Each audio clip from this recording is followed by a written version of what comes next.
It's recording. Hello, আসসালামু আলাইকুম everyone.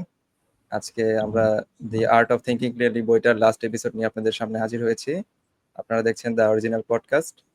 তো আমরা আজকের পর্বটার যেই টপিকগুলো নিয়ে আলোচনা করব সেগুলো দেখব। আর প্রথমেই শুরুতেই জহির ভাইকে ওয়েলকাম জানাচ্ছি। ভাই কেমন আছেন? হ্যাঁ, ধন্যবাদ। আলহামদুলিল্লাহ ভালো আছি। তুমি ভালো আছো? এই তো আলহামদুলিল্লাহ ভালো। তাহলে আমরা দেখি আজকে কোন কোন টপিক নিয়ে আলোচনা করব। সরি, আমার পাঁচটা টপিক হচ্ছে the black swan, false consensus effect, procrastination, envy and personification. আর প্রথমটা দিয়ে আমরা তাহলে শুরু করি। তো প্রথম, ব্ল্যাক সোয়ান জিনিসটা কি? ব্ল্যাক সোয়ান হচ্ছে এমন একটা জিনিস যেটা আমরা আসলে মানে কি বলে, এ সিম্বল অফ ইমপ্রবেবল একটা জিনিস, মানে যেটা আসলে দেখি প্রবেবল না আরকি, বলতে দেখতে বোঝায়। পাই না। হ্যাঁ, আমরা আসলে এটা দেখতে পাই না, মানে আমরা সোয়ান বলতে হাঁস এটা বোঝায়, রাজহাঁস। এগুলি আমরা সাদাই দেখি সব সময়। এই যে এই বইটার ভিতরে একটা ছবি আছে যে কালো একটা হাঁসের, কিন্তু আমরা মূলত সাদা হাঁস দেখতে দেখতে অভ্যস্ত। কালো হাঁস কেউ যদি বলে হাঁস কালো, এটা আমাদের বিশ্বাস হবে না, যেহেতু আমরা মানে দেখিনি। আচ্ছা, রাজহাঁস আরকি, ওই যে সোয়ান যেটা হ্যাঁ, সেটা। অন্য অন্য হাঁস হ্যাঁ, কিন্তু হ্যাঁ, কালো আছে। আমি জাস্ট একটু হ্যাঁ, এড হ্যাঁ, অন্য করলাম। একটা কালো। হ্যাঁ, রাজহাঁসের কথা, সোয়ান বলতে রাজহাঁস। যেমন এখানে আমরা সব সময়, মানে মানুষ এটা ভাবে যে অল সোয়ানস আর হোয়াইট, কিন্তু দেখা গেছে 1697 সালে অস্ট্রেলিয়ার একটা জায়গায় এই প্রথম একজন আর কি কালো রাজহাঁস দেখতে পাইছে। তখন থেকে এটা একটা মানে ব্ল্যাক সোয়ান মানে থিওরি হিসাবে আর কি দাঁড় হয়েছে। ওটাকে সিম্বলস অফ ইমপ্রবেবল এই জিনিসটাও বলে, যেটা আমি একটু আগে বলছিলাম। এখানে কিছু বলবেন জহির ভাই না, এটা তো মানে নাকি? Very clear. তো এখন এটা এটা থেকে মানে আন্ডারস্ট্যান্ডিং এর ব্যাপারটা কি সেটা আমি যদি বলি যে হ্যাঁ, আমি যেটা দেখি না সেটাই চরম সত্য না। মানে হ্যাঁ, যদি একটা কনসেপ্টটা দাঁড় করাই যে এটার অর্থটা কি? আমি সারা জীবন দেখতেছি রাজহাঁস সাদা, সাদা, সাদা। তার হ্যাঁ, মানে এটাই চরম সত্য না যে সমস্ত রাজহাঁসই সাদা হয়। There হ্যাঁ, are something that could be different. এটার কি হ্যাঁ, আন্ডারস্ট্যান্ডিং বুঝি। মানে আন্ডারস্ট্যান্ডিংটা আমরা গ্যাদার করতে পারি এখান থেকে। হ্যাঁ। যেমন এখানে একটা বিষয়ের কথা আছে, তিনটা জিনিস যে, আচ্ছা আমি একটু স্লাইডটা দিই। একটা এখানে হচ্ছে কি নন আমার ফ্যাক্টস। একটু ইন্টারাপ্ট করি। আমার এখান থেকে কি নয়েজ হ্যাঁ, আসতেছে? হালকা আওয়াজ ছিল একটুখানির জন্য, এখন নাই। আচ্ছা, না ওই যে বাইরে মিউজিক ফেস্টিভ চলতেছে তো এই কারণে শব্দ হতে পারে। দ্যাটস না, এটা ঠিক আছে এখন, মানে ওকে। নয়েজি কিছু নেই, ইরিটেটিং কিছু নেই। আচ্ছা, মানে এখানে আমরা যে একটা জিনিস জানি অথবা জানি না, এটার তিনটা ফেজ আছে। যেমন নন ফ্যাক্টস, মানে এটা ফ্যাক্টস, এই ফ্যাক্টটাকে আমরা জানি, এটা নন ফ্যাক্টস। আরেকটা আছে যেটা আননোন বিষয়, যেটা আমরা জানি এটা জানি না। মানে জিনিসটা এরকম যে আমরা এটা জানি না হিসাবে জানি। হুম। আরেকটা আছে আননোন আননোনস, অর্থাৎ মানে জানি না ওই যে জিনিসটা যে নাকি আমরা জানি জানি। না ওইটাই জানি না। হ্যাঁ, যেমন এটার ক্ষেত্রে কিছু অ্যাড করবেন নাকি আমি আমি বলি যে তাহলে? এক্সাম্পল দিতে পারি। নোন ফ্যাক্টস যেটা তো আমরা হ্যাঁ, জানি যে ধরেন মেঘ থেকে বৃষ্টি হয়। এটা একটা নোন ফ্যাক্টস। হ্যাঁ, ঠিক আছে? নন ফ্যাক্ট। সো আ আবার কিছু, কিছু জিনিস আছে যে আমরা জানি না। সাপোজ আমাকে যদি বলা হয় যে অ্যা স্পেসে এই স মানে ওই স্পেসশিপে কিভাবে সায়েন্টিস্টরা চলে, জীবনযাপন করে, এটার অনেক অ্যাসপেক্টই আমরা জানি না। মানে সার্টেন হ্যাঁ, থিংস আ হয়তোবা আমাকে যদি বলে যে এই ইহুদি ধর্মের মূল তত্ত্ব কি? হয়তোবা সেটাও আমি সেটাও জানি না। নলেজের বাইরে। মানে আমি জানি যে এটা আমি জানি না। আর এরকম তো দুনিয়াতে অনেক কিছুই আছে। মানে এখন হয়তো আমি বলতেও পারব না যে আমি যে আসলে আ মানে কি যে জানি না সেটাই জানি না। ওটা তো আমি আসলে হ্যাঁ। মেনশনও করতে পারব না। কারণ আমি ওটা জানিই না। কারণ এটা আমরা যেমন হয় আমি কি আরেকটু, হুম, হ্যাঁ বলেন, যেমন ধরো বলেন কোনো একটা সমস্যা নেই। কনসেপ্ট যেটা আমি ১ম জানলাম পড়তে গিয়া। তো সেটা তো আমার কাছে এই unknown আগে ছিল। অজানা ছিল। আগে অজানা ছিল আর এবং এটার ব্যাপারে আমি unknown ই ছিলাম। ঠিক আছে? এগুলা হ্যাঁ, হচ্ছে আরকি unknown facts. হ্যাঁ, হ্যাঁ, এটাই। আর নোন আননোন যে জিনিসটা এটা হচ্ছে যে এমন একটা জিনিস আমরা হয়তো জানতে পারবো না, এটা আমরা জাইনা ফেলছি যে জানতে পারবো না। যেমন আমি এর জায়গায় একটা জিনিস আমি বলতে পারি, সৃষ্টিকর্তার কথা। এটা মনে হয় না যে জানা যাবে, মানে হুম, হুম। মানে সৃষ্টিকর্তা নিজেও বিভিন্ন ধর্মগ্রন্থে এটা বলে যে সৃষ্টিকর্তার তো পুরো জানা যায় না। আর এটার এটাকে কি বলে, প্রমাণিত তো বলা যায় না, কিন্তু এটার কথাটার সত্যতা তো আমরা যুগে যুগে দেখতেছি যে সৃষ্টিকর্তাকে জানা যাবে না, এটা একটা হ্যাঁ, এটা খুব আননোন সুন্দর একটা ফ্যাক্ট। এক্সাম্পল দিছো। হ্যাঁ। Known very known and unknown facts আসলে জানা যাবে না। মানে তাই বলে। এ হ্যাঁ, দরকার খাতিরে হয়তোবা আমরা ধরে নিতে পারি, জানতেও পারি। বাট মানি হাজার, হাজার লাখ, লাখ বছর পার হয়ে গেছে। আ কেউ তো জানতে পারে নাই। হ্যাঁ।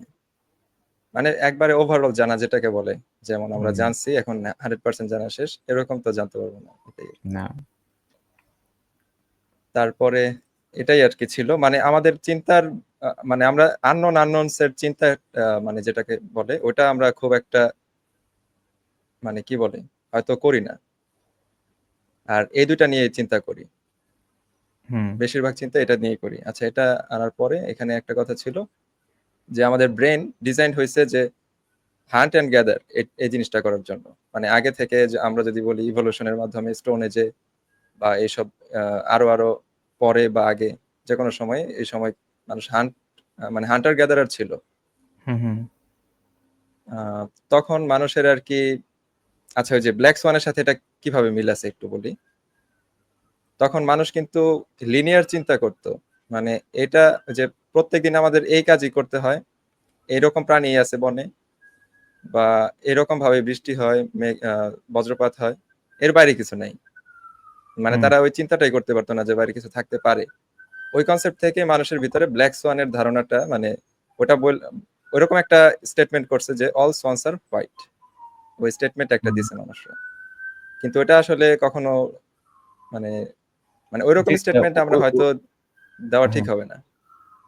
যেমন বা সৃষ্টিকর্তার ক্ষেত্রে অনেকে এটা দেয় যে সৃষ্টিকর্তা নাই। এখন যদি আমরা পরবর্তীতে সৃষ্টিকর্তার এভিডেন্স 100% না জানি, মানে প্রমাণ করার জন্য যতটুকু দরকার অতটুকু যদি হয়, তাইলেও কিন্তু মানে পরে ভবিষ্যতে এটা হইতে পারে। কিন্তু অনেকে এটা নিগেট করে দেয় যে সৃষ্টিকর্তা নাই। হুম।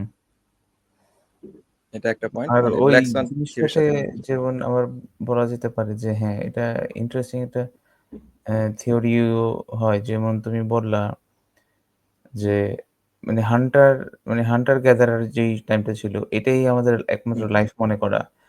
হ্যাঁ? হ্যাঁ, কিন্তু ওইখানে যারা কনফাইন্ড থেকে যায়, ফিক্সড থেকে যায়, তাদের জন্য আসলে ইমপ্রুভমেন্ট এর জায়গাও কিন্তু অনেক লিমিটেড এন্ড ন্যারোড হয়ে যায়। হ্যাঁ, হ্যাঁ, whereas যখন মানুষ যারা এই থট থেকে বাইরে যেতে পারে, তারা নতুন, নতুন জিনিস আবিষ্কার করারও কিন্তু একটা স্কোপ তৈরি হয়। হ্যাঁ? হুম, সো মানুষের অ অনেক ওয়েজ আছে, মাল্টিপল ওয়েজ আছে টু লিড দ্যা লাইফ। হ্যাঁ? সো ওইটাই। সো উম উম মানে ওই জিনিসগুলা যাদের এই ফিক্সড মাইন্ডসেট এর থেকে তারা মানে ওই মাইন্ডসেটটাকে আমরা গ্রোথ মাইন্ডসেট এর সাথে তুলনা করতে পারি। গ্রোথ হ্যাঁ, মাইন্ডসেট এর সাথে যদি যায়, তখন মানুষের নতুন, নতুন ইনভেনশন এর সম্ভাবনাও বেড়ে যায়। নতুন হ্যাঁ, ওয়ে অফ সেটাই। লিডিং এর আ লিভিং লাইফ বের হয়ে যায় আরকি।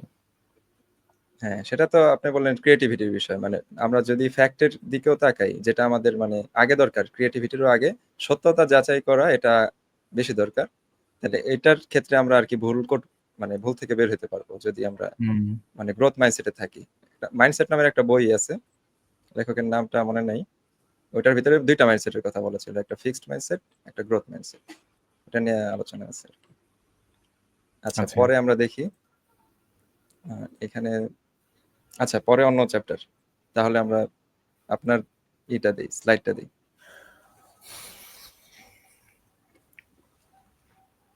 ওকে। আ এটা আমার স্ট্র্যাটেজিক হ্যাঁ, ১ম যে মিসরিপ্রেজেন্টেশন। টপিকটা নিয়ে আলোচনা করতে চাচ্ছি সেটা হচ্ছে স্ট্র্যাটেজিক মিসরিপ্রেজেন্টেশন। হুম, আর কনসেপ্টটা হচ্ছে কি যে হিউম্যান একটা কমন বিহেভিয়ার আছে।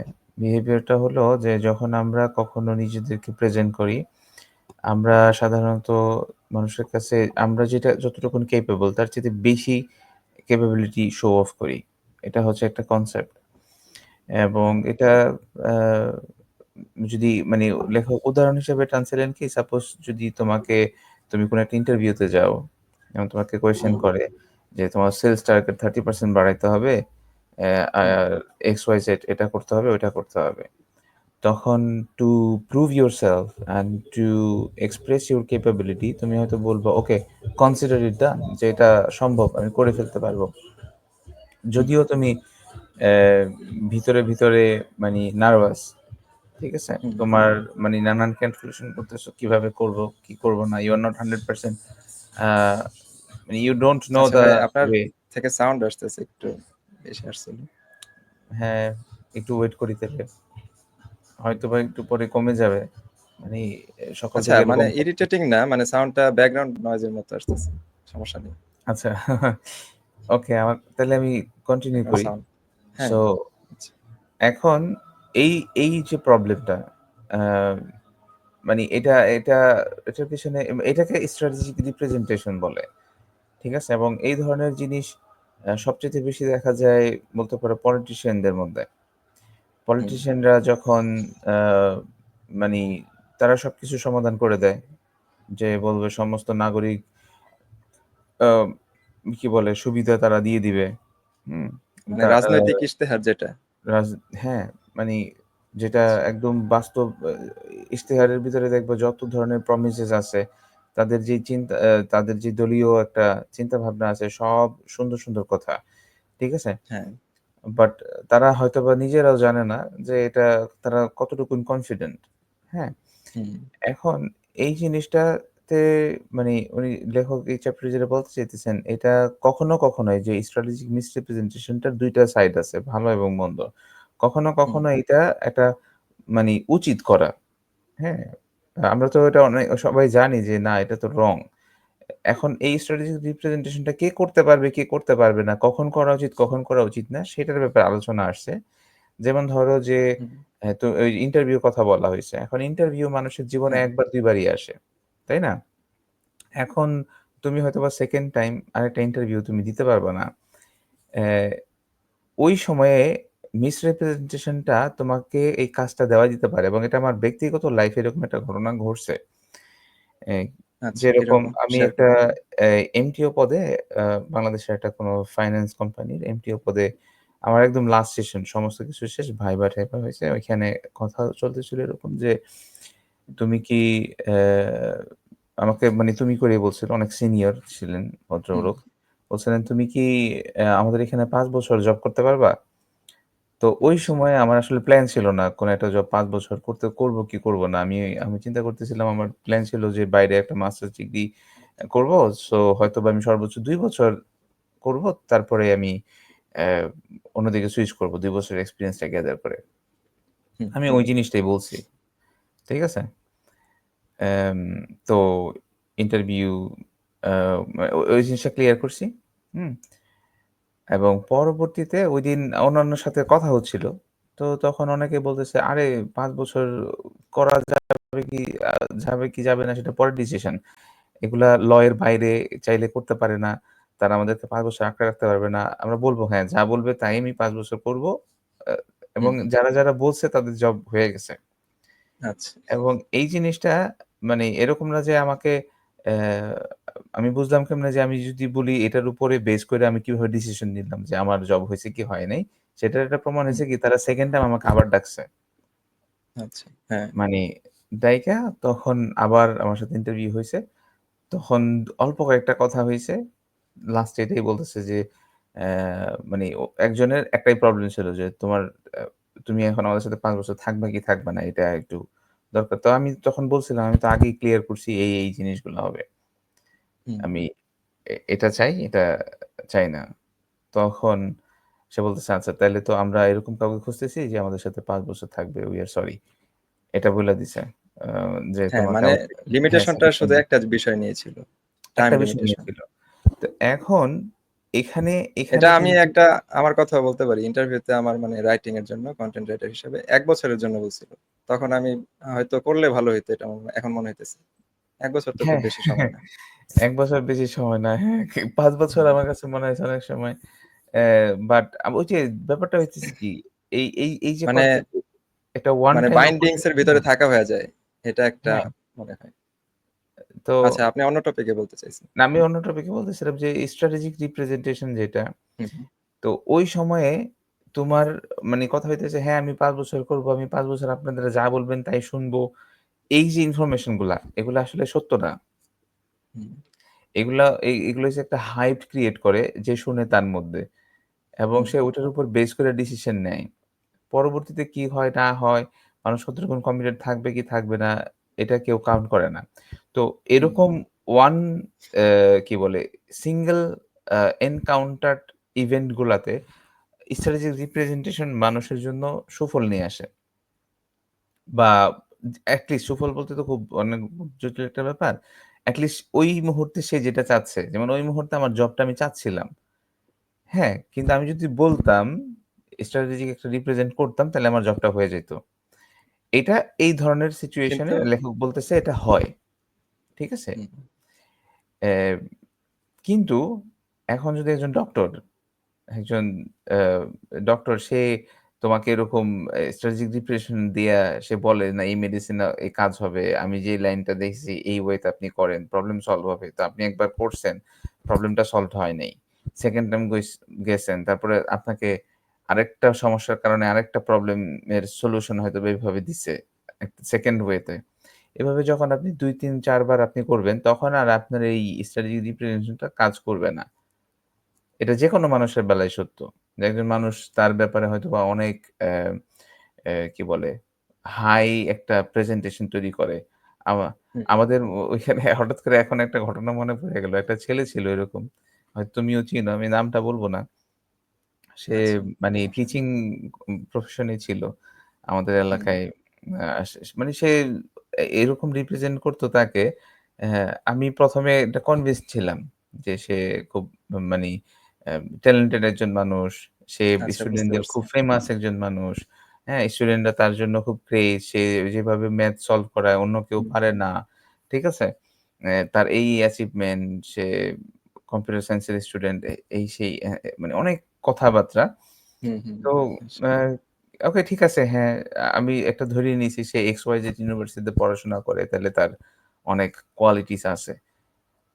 বাট যখন ৩ মানে কয়েকটা জিনিস আ ডট কানেক্ট হচ্ছে না, তখন আমি হুম, আসলে এটা ইনভেস্টিগেট করছি একদম মানে জানার জন্য এটা সত্যটাটা কি। পরে দেখি যে না সে XYZ ইউনিভার্সিটির স্টুডেন্টই না। হুম, ব্যাপারটা হইছে কি, যখন এই যে মিসরিপ্রেজেন্টেশন টা যখন ২ বার, ৩ বার, ৪ বার তোমার সাথে হয়ে মিলে যায়। না, তখন তুমি কিন্তু সেটার উপরে আর বিশ্বাস রাখো না। বাট এটা হ্যাঁ, ১ বার ২ বার ইটস ওকে ফাইন। মানে এটাই কনসেপ্টটা রাইটার বুঝাইতে চেয়েছিল। আর আমি জাস্ট কিছু এক্সাম্পল দিলাম ব্যক্তিগত জীবন থেকে। এই। না ঠিক, সুন্দর হয়েছে। তাহলে এরপরে আমরা দেখি আচ্ছা এটা মানে আমার এটা আমার টপিকটা আসলে এই এগুলাই এতটুকুই। হ্যাঁ, এতটুকুনি আমি আমার মতো করে এই প্রেজেন্ট করলাম, বললাম। আচ্ছা, তাহলে আমারটা দেই। এটা হচ্ছে ফলস কনসেনসাস ইফেক্ট। এই জিনিসটা হচ্ছে মানে আমরা আসলে মানুষ যেটা বলে ওটা যে আমরা এর আগেও মনে হয় একটা টপিক নিয়ে আলোচনা করছিলাম সোশ্যাল প্রুফ। হুম, সোশ্যাল হ্যাঁ, প্রুফের সেটা ভিতরে ছিল তো মানুষ যা ১ম মনে দিকে করে সত্য, হ্যাঁ, মানুষ যা সত্য মনে করে আর কি ওইটাকেই মানে অন্য মানুষরা যা সত্য মনে করে ওইটাকেই আমরা গ্রহণ করি।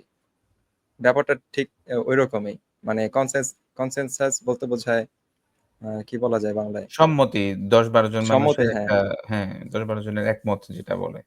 হ্যাঁ, ঐকমত্য, হ্যাঁ, এই বিষয়টার ক্ষেত্রেও আমরা একই ভুল করি। যেমন কেউ যদি ৯ জন যদি ওই জিনিসটাকে সত্য বলে, তাহলে আমারও মানে উপরে প্রেশার আসে এরকম যে এটা সত্য বলি। এরকম একটা প্রেশার আসে। তাই হুম, এটা আসে মূলত ইমোশনের থেকে। কিভাবে আসে বা কেন আসে এটার একটু আলোচনা আনি দেখি। ছিল হয়তো। যেমন আমাদের ব্রেইন মূলত সত্য চেনার জন্য কিন্তু তৈরি হয় নাই। মানে বিল্টই হুম, এরকম হুম। না, তৈরি না। এখন একটা প্রশ্ন আসতে পারে সম্পূর্ণ যদি সত্য চেনার জন্য ব্রেন তৈরি না হয়ে থাকে তাহলে সৃষ্টিকর্তা আমাদের তো সত্য চেনা ছাড়া বেহেশত দান করবে না। তো এটা কেন হইল? খুবই জটিল একটা প্রশ্ন। হ্যাঁ, এ ব্যাপারে কিছু হ্যাঁ, চিন্তা করছো? হ্যাঁ, এটার চিন্তাটা আমার এরকম হইছে যে এটা আসলে বিল্ট ঐরকম না যে এটা সত্য চেনার জন্য মানে ওইভাবে বিল্ড করে নাই ঠিক আছে। কিন্তু আমরা ওটাকে রি-ওয়্যার করতে পারি।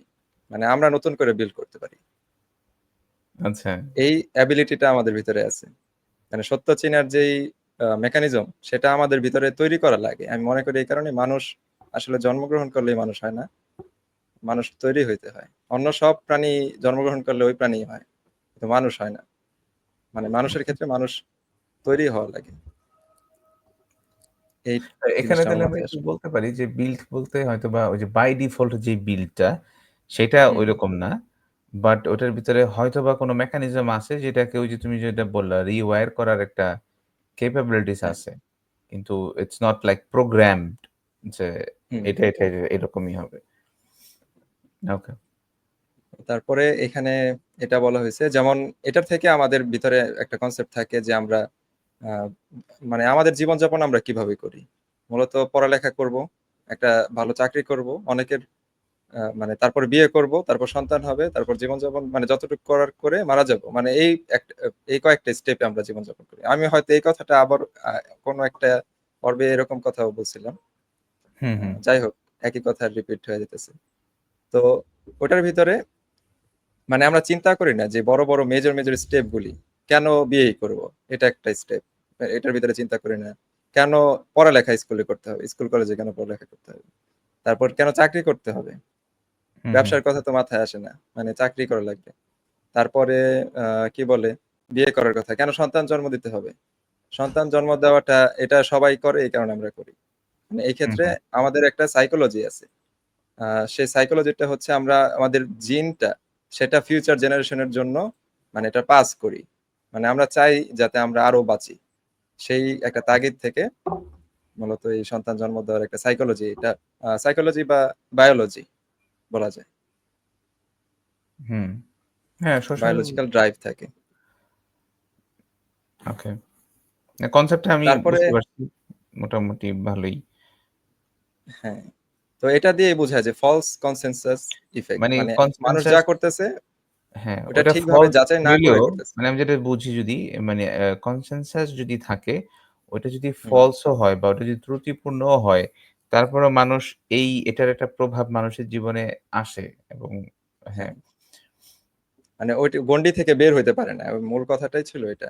কারণ আমাদের ব্রেনটা সত্য চেনার জন্য মানে তৈরি না যে। আর আমরা আর যারা বের হইতে পারে তারা কিভাবে বের হইতে পারে, এটার কনসেপ্টটা হচ্ছে তারা ওটার জন্য সময় দেয়, মানে চিন্তা করে। চিন্তা করা কিন্তু কঠিন একটা কাজ, কিন্তু তারা দেখে যে সত্য পাইলে তাদের কাছে ভালো লাগে, এ কারণে তারা সত্যটার জন্য ওই কঠিনটারে সময় দেয়, কঠিনটা একটু করে। তারপরে এখানে ছিল যেমন এখানে কি ছিল, বিফোর ইউ ডিস্ট্রাস্ট, হ্যাঁ এইখানে একটা কথা বলছে যে বিফোর ইউ ডিস্ট্রাস্ট দেম, মানে যে আচ্ছা আমি একটু করে নেই, কোয়েশ্চেন ইওর ওন এজাম্পশনস। মানে এরকম কেউ যদি থাকে, যেমন ব্ল্যাক সোয়ানের কথাটা একটু এখানে, ব্ল্যাক সোয়ান থিওরি মানে আমি এরকম একটা কথা বললাম যেটা সত্য কথা, তবে আগে কেউ মানে বলে নাই। এখন আগে বলে নাই দেখা ওই মিথ্যাটারে আমরা যে ধরে রাখছি ওটা থেকে বের হয়ে আসতে হবে। এটাই বললো যে আমরা নিজেদের মানে অন্য অন্য যারা একটা থিওরি দিবে নতুন, সত্য একটা থিওরি, ওটাকে ডিস্ট্রাস্ট বা নিগেট না করার মানে করার আগে আমাদের নিজেদের যে অ্যাজাম্পশন আছে ওগুলিকে প্রশ্ন করতে হবে। হুম, এটাই আর কি। তারপরে দেখি, আচ্ছা পরে অন্য একটা চ্যাপ্টার। ওকে তাহলে প্রোক্রাস্টিনেশন। হ্যাঁ, আপনারটা দিচ্ছি ভাই, আপনারটা এটা। ওকে, হুম। অ্যাম সেকেন্ড টপিকটা হচ্ছে ডিফরমেশন প্রফেশনালে। এটা একটা হুম, ফ্রেঞ্চ ফ্রেজ। হুম, সো এটার লিটারাল মিনিং হচ্ছে প্রফেশনাল ডিফরমেশন অথবা মানে এটার ও যদি এ এটার রিয়েল যে মিনিংটা সেটা হচ্ছে অকুপেশনাল মাইন্ডসেট বায়াস বা হুম, অকুপেশনাল ডিসটরশন। এটার হুম, কনসেপ্ট মানেটা কি? অকুপেশনাল মাইন্ডসেট বায়াস যে জিনিসটা বোঝায় যে মানুষ ধরেন আমরা তো সবাই কোনো একটা লাইফে আছি। কেউ জব করি, কেউ হুম, ব্যবসা করি, কেউ অ্যাম ও কি বলে নানান ধরনের কাজ করি। তো এই যে অকুপেশনাল একটা কাজ আমি রেগুলার করতে আমার একটা ধরনের মাইন্ডসেট তৈরি হয়। আই এখন এই মাইন্ডসেটটাকে যদি আমি আমার সমস্ত ব্যক্তিগত লাইফে এপ্লাই করি, তো এটাকে বলে occupational distortion. ফর ইনস্ট্যান্স যেমন উদাহরণস্বরূপ বলা যায় যে একজন মানুষ হচ্ছে লয়ার, ফর ইনস্ট্যান্স। হুম, এই লয়ার এখন তার ফ্যামিলিতে একটা সমস্যা হইছে। তার সাথে তার হয়তোবা আ ভাইয়ের সমস্যা হইছে। সে আইনের ভাষায় কথা বলতেছে। ঝগড়া লাগছে। সিম্পল হুম, নরমাল ঝগড়া। ভাইয়ের সাথে ভাইয়ের ঝগড়া হইতে পারে, ভাইয়ের সাথে বোনের ঝগড়া হইতে পারে বা হাসব্যান্ড ওয়াইফ এর ঝগড়া হইতে পারে। তখন সে যদি লয়ের মানি পার্সপেক্টিভ এ দেখে, হুম? তো ওইটাকে বলে occupational distortion. ঠিক আছে? বা আচ্ছা, এখানে অ্যা এবং প্রত্যেকটা মানুষের একটা টেনডেন্সি আছে। যেমন আমি এটার খুব সুন্দর একটা উদাহরণ দিছিল এরকম যে এই সার্জ যারা সার্জন আছে ডক্টরদের মধ্যে, তারা হুম। যেকোনো কিছু রোগ হইলে তারা অ্যাম মনে করে যে মানে এটা ছোটখাটো অপারেশন দিয়ে টিউমার সলভ হইলে করা যাবে। অপারেশন। অপারেশন দিয়ে সলভ আচ্ছা, হয়ে হ্যাঁ। যাবে। মানে সলিউশন এর মাধ্যম কি? অপারেশন। ঠিক হুম, আছে? আবার কেউ মেডিসিন স্পেশালিস্ট আছে, যাদের কাছে তুমি যাবা, "ধুর এগুলো অপারেশন লাগবে না। মেডিসিনে ঠিক মেডিসিন হয়ে হবে। যাবে। থেরাপি দেওয়া যাবে না।" আমি এটা একদম এটা বাস্তব অভিজ্ঞতা আছে। যেমন আমি হুম, আমার ব্যাক পেইন ছিল। লাম্বার 4, লাম্বার হুম, 5 রিজিয়নে এই ডিস্ক প্রোল্যাপস হয়েছিল। তো এখানে ২ টা ৩ টা ক্যাটেগরি আছে। এই রোগগুলার ট্রিটমেন্ট হয় অপারেশনের দ্বারা, এই রোগগুলার ট্রিটমেন্ট হয় মেডিসিনের দ্বারা, এই রোগগুলার ট্রিটমেন্ট হয় থেরাপির দ্বারা। এবং যারা থেরাপিস্ট এরকম না যে নরমাল মানুষ থেরাপিস্ট। তারা কিন্তু ভ্যালিড ডক্টর। এমডি করা, হুম, মেডিসিন করা, তারপরে থেরাপিস্টে হয়তো স্পেশালাইজেশন করছে। সো হুম, XYZ ডক্টর এবং খুব ভালো ডক্টর যার মেডিসিন আমি কন্টিনিউ করছি, কন্টিনিউ করতাম। তা তার সে যখন থেরাপির নাম শুনে সে এটাকে এমনভাবে নেগেট করে যে এটা দ্বারা এই রোগের এগুলো হচ্ছে সব নষ্ট জিনিস। এই কোনো এটা কোনো এ সলিউশন নাই। এটা করাই যাবে না। অপারেশন লাগবে না। ওষুধ খান ঠিক হয়ে যাবেন। এবং হাজার মানুষ ঠিক হইতেছে এটাও সত্য। আমিও ঠিক হইছি এবং ভালো প্রভাব আচ্ছা, পাইছি। But on the other hand এটাই কিন্তু একমাত্র সলিউশন না। হুম, আসলে থেরাপি দিয়েও অনেক মানুষ সুস্থ হইছে। হুম, ঠিক আছে? এখন ডেনমার্কে সেইম ধরনের প্রবলেম আমার এক কলিগের হইছে। হ্যাঁ? তো ওই লোক তো এখন এই জায়গায় আসলে উনার মেডিসিনও পায় না। খাওয়াও সম্ভব না। তার কাজও করতে হুম, হইতেছে। অ্যা তো এখন এই সমস্যাগুলোতে হইলে ওই যে তখন ডক্টর বলত, "কাজ করা যাবে না। তুমি ২-৩ মাস রেস্ট নিতে হবে।" কিন্তু যাই হোক সে এখন ওই মেডিসিন ছাড়া মেডিসিন হয়তোবা নিচ্ছে। কিন্তু থেরাপির হেল্প নিয়ে তার হয়তো উন্নতির দিকে হচ্ছে। বা আমি ওই উদাহরণটা দিলাম না। কারণ সে এখনো ট্রিটমেন্ট এর ভিতরে। সো আমি এটা স্পেসিফাই ভাবে বলতে পারব না। বাট অনেক মানুষ আছে আমি জানি যারা থেরাপি দিয়ে ভালো হইছে। হুম, তার মানে ওই একটাই সলিউশন না। ঠিক আছে? যদিও আমি হুম, আমি এটার সাথে আম এই আ কি বলে?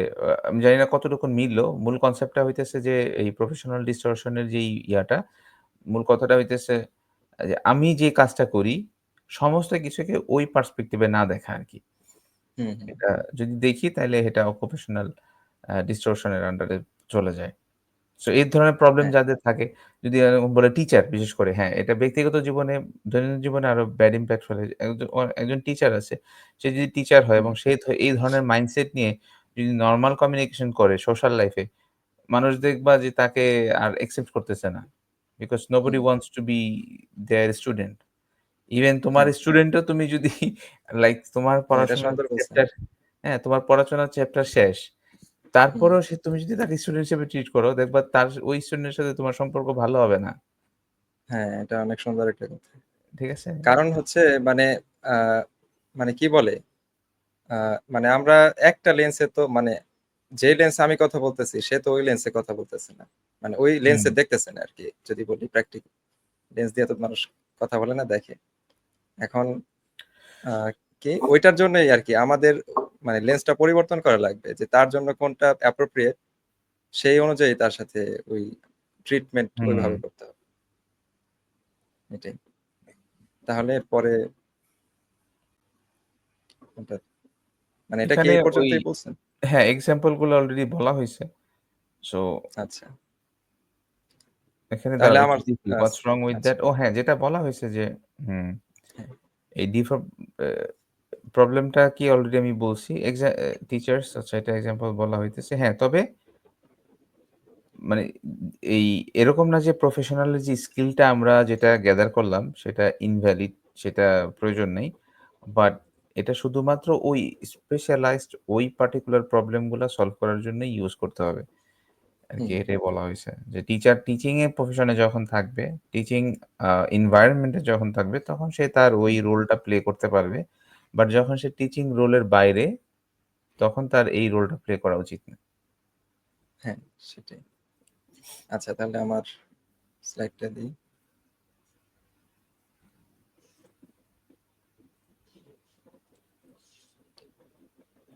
Chapter 85 procrastination.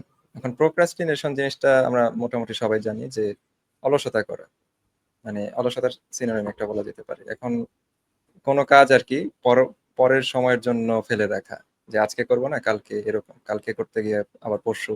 এই জিনিসটা। এখন এটা থেকে বের হওয়ার কি উপায় আছে? সেটার জন্য এখানে বলছিল কিছু কথা ছিল আরকি। উম আচ্ছা, এখানে একটা কথা বলছে যে এটা মানে আমাদের প্রোক্রাস্টিনেশন কিন্তু উইল পাওয়ার বা এসব জিনিসেরও মানে এটারও দরকার হয়। মানে ইচ্ছা শক্তিরও দরকার হয় প্রোক্রাস্টিনেশন থেকে বের হয়ে আসতে। আর ওটার জন্য রেস্টের কথাও বলছে। মানে রিফিল করার লাগে জিনিসটা। রিফিউল আরকি। আচ্ছা, ওটার আমি একটু ডিটেইলসে যাই। যেমন প্রোক্রাস্টিনেশন এটা থেকে বের হয়ে আসতে গেলে আমাদের ডেডলাইন সেট করার যদি করি এটা একটা ইফেক্টিভ ওয়ে হইতে পারে। সবচেয়ে ইফেক্টিভ বলা যায় মানে এটা লং লাস্ট করবে কিনা এটার তো নিশ্চয়তা নেই। ভাই কি এড করবেন কিছু এটার সাথে? মানে হ্যাঁ, না ডেডলাইন। আমি জাস্ট শুনতেছি। হ্যাঁ, ডেডলাইন হ্যাঁ, অ্যাম সেট শুধু ডেডলাইন দিয়ে কি কাজ হবে কিনা আমি ভাবতেছিলাম যে হ্যাঁ। মানে আমি মনে করি যে এই ক্ষেত্রে আমাদের মানে একটা ১ম এ ভিশন থাকতে হবে যে আমরা এই কাজটা করতেছি যে আ এটা কোথায় দেখতে চাই? আমাদের কাজটার ফলাফল বা আমি আমি কোন পজিশনে থাকতে চাই? সেটা যদি ঠিক না থাকে আ ধরেন ডেডলাইন সেট করলে কয়েকদিনের জন্য কাজ হবে। এটা তো লং টার্ম কোনো বাট মানে ডেডলাইন ইফেক্টিভনেস ডেফিনিটলি তৈরি একটা করবে না। একটা ভালো রোল প্লে করে, হ্যাঁ? ট্রিগার তো করবে অবশ্যই যে আমার কাজ কারণ আমাদের ভিতরে একটা টেনডেন্সি যদি আমরা দেখি সাপোজ ধরো এক্সামিনেশন যখন অ্যাপ্রোচ করে, হ্যাঁ? যখন আর সময় থাকে না, ওই সময় কিন্তু আমরা তৎপর হয়ে যাই। সো এইভাবে যদি আমরা কোনো কাজের ডেডলাইন ফিক্স করি, যে এটা ওই সময়ের মধ্যে করতে হবে, তখন অ্যা এটা হয়ে যায় আরকি। So it's not like that কোনো ইমপ্যাক্ট নাই। Definitely it's a very major impact এটা রোল প্লে করে। অ্যাম বাট এর সাথে আরো অনেক কিছু দরকার। ইটস নট ডেডলাইন হ্যাঁ, alone that can solve procrastination. হ্যাঁ, ওইটাই আরকি। লং টার্ম মানে এটা থেকে বেনিফিট পেতে হলে আমাদের ভিশন থাকতে হবে এই অনুযায়ী মানে গোল সেট করে তারপরে কাজ করতে হবে। ডেডলাইন তো থাকবেই, এটা তো একটা অংশ কাজের। তারপরে এখানে বলছে যে self imposed deadlines will work only if the task is broken down step by step with each part assigned its own own duty. Duty. মানে আমাদের কাজ ধরেন অনেক বড় একটা কাজ আমরা নিলাম, যেমন পরীক্ষার কথাই বলি। একটা টপিকে আমাদের পরীক্ষা দিতে হবে। এখন আমরা যদি প্রত্যেকটা মানে ওই টপিকটার উপর ১০টা চ্যাপ্টার থাকে, ১০টা চ্যাপ্টারকে ভাগ করে নিই এবং ওই ১০টা চ্যাপ্টারকে ওই আবার বিভিন্ন ভাগে ভাগ করি। যেমন আমার হুম। এই টপিকে সমস্যা, আবার ওই টপিকে আরেকটু সমস্যা। তাহলে যখন আমরা যে ছোট, ছোট ভাগে ভাগ করতে পারবো, ওই জিনিসটা আরো বেশি ইফেক্টিভ হবে। হ্যাঁ, ছোট, কারণ ছোট ওইটা ডেডলাইন দেওয়া। অ্যাচিভ করা মানে অর্জন করা সহজ আরকি। কারণ আসলে হ্যাঁ, হ্যাঁ, ওই যে বলল নিউ ইয়ারস রেজোলিউশন টা বারবার ব্যর্থ হয়। কারণ কি? যখন আমরা হ্যাঁ, নতুন বছর রেজোলিউশন করি তখন আমাদের আ স্বপ্নগুলা একটু বড় থাকে। হুম, অনেকগুলা জিনিস অ্যাচিভ করার ব্যাপার থাকে। বাট ওইটা ওইটা হয়তোবা আমরা এরকম করতে পারি, আচ্ছা ঠিক আছে অ্যাচিভ করব নে, টাইম আছে, একটু ওইখানে ফোকাসটা কম থাকে। তখন আমরা আল্টিমেটলি অ্যাচিভ করা অনেক সময় হয় না। টাইমটা চলে যায়। আর যখন ৬ মাস পার হয়ে যাওয়ার পরে চিন্তা করি কি, ও ৬ মাস বাকি আছে, এই সময়ের ভিতরে আর এটা অ্যাচিভ করা সম্ভব না। আচ্ছা বাদ দেই। এটা একটা ওয়ে। হুম, whereas যখন আমি একটা বড় জিনিসকে পরিকল্পনা করে রাখি, প্রজেক্ট, তো সেইটাকে যদি আমি যে ছোট, ছোট ভাগ করে ফেলতাম ১০ টা ভাগে। আর প্রত্যেক ১০ ভাগে যদি ১০ টা মাস বরাদ্দ করতাম, প্রত্যেকটার জন্য আলাদা, আলাদা ডেডলাইন দিতাম। পুরা ভিশনটাকে একটা ডেডলাইন না দিয়ে, তখন কি হইতো হুম, ওই ছোট, ছোট জিনিসগুলা আমার জন্য অ্যাচিভ করা সম্ভব ভিজিবল হইতো। হতো। হ্যাঁ, ভিজিবল হইতো। হ্যাঁ।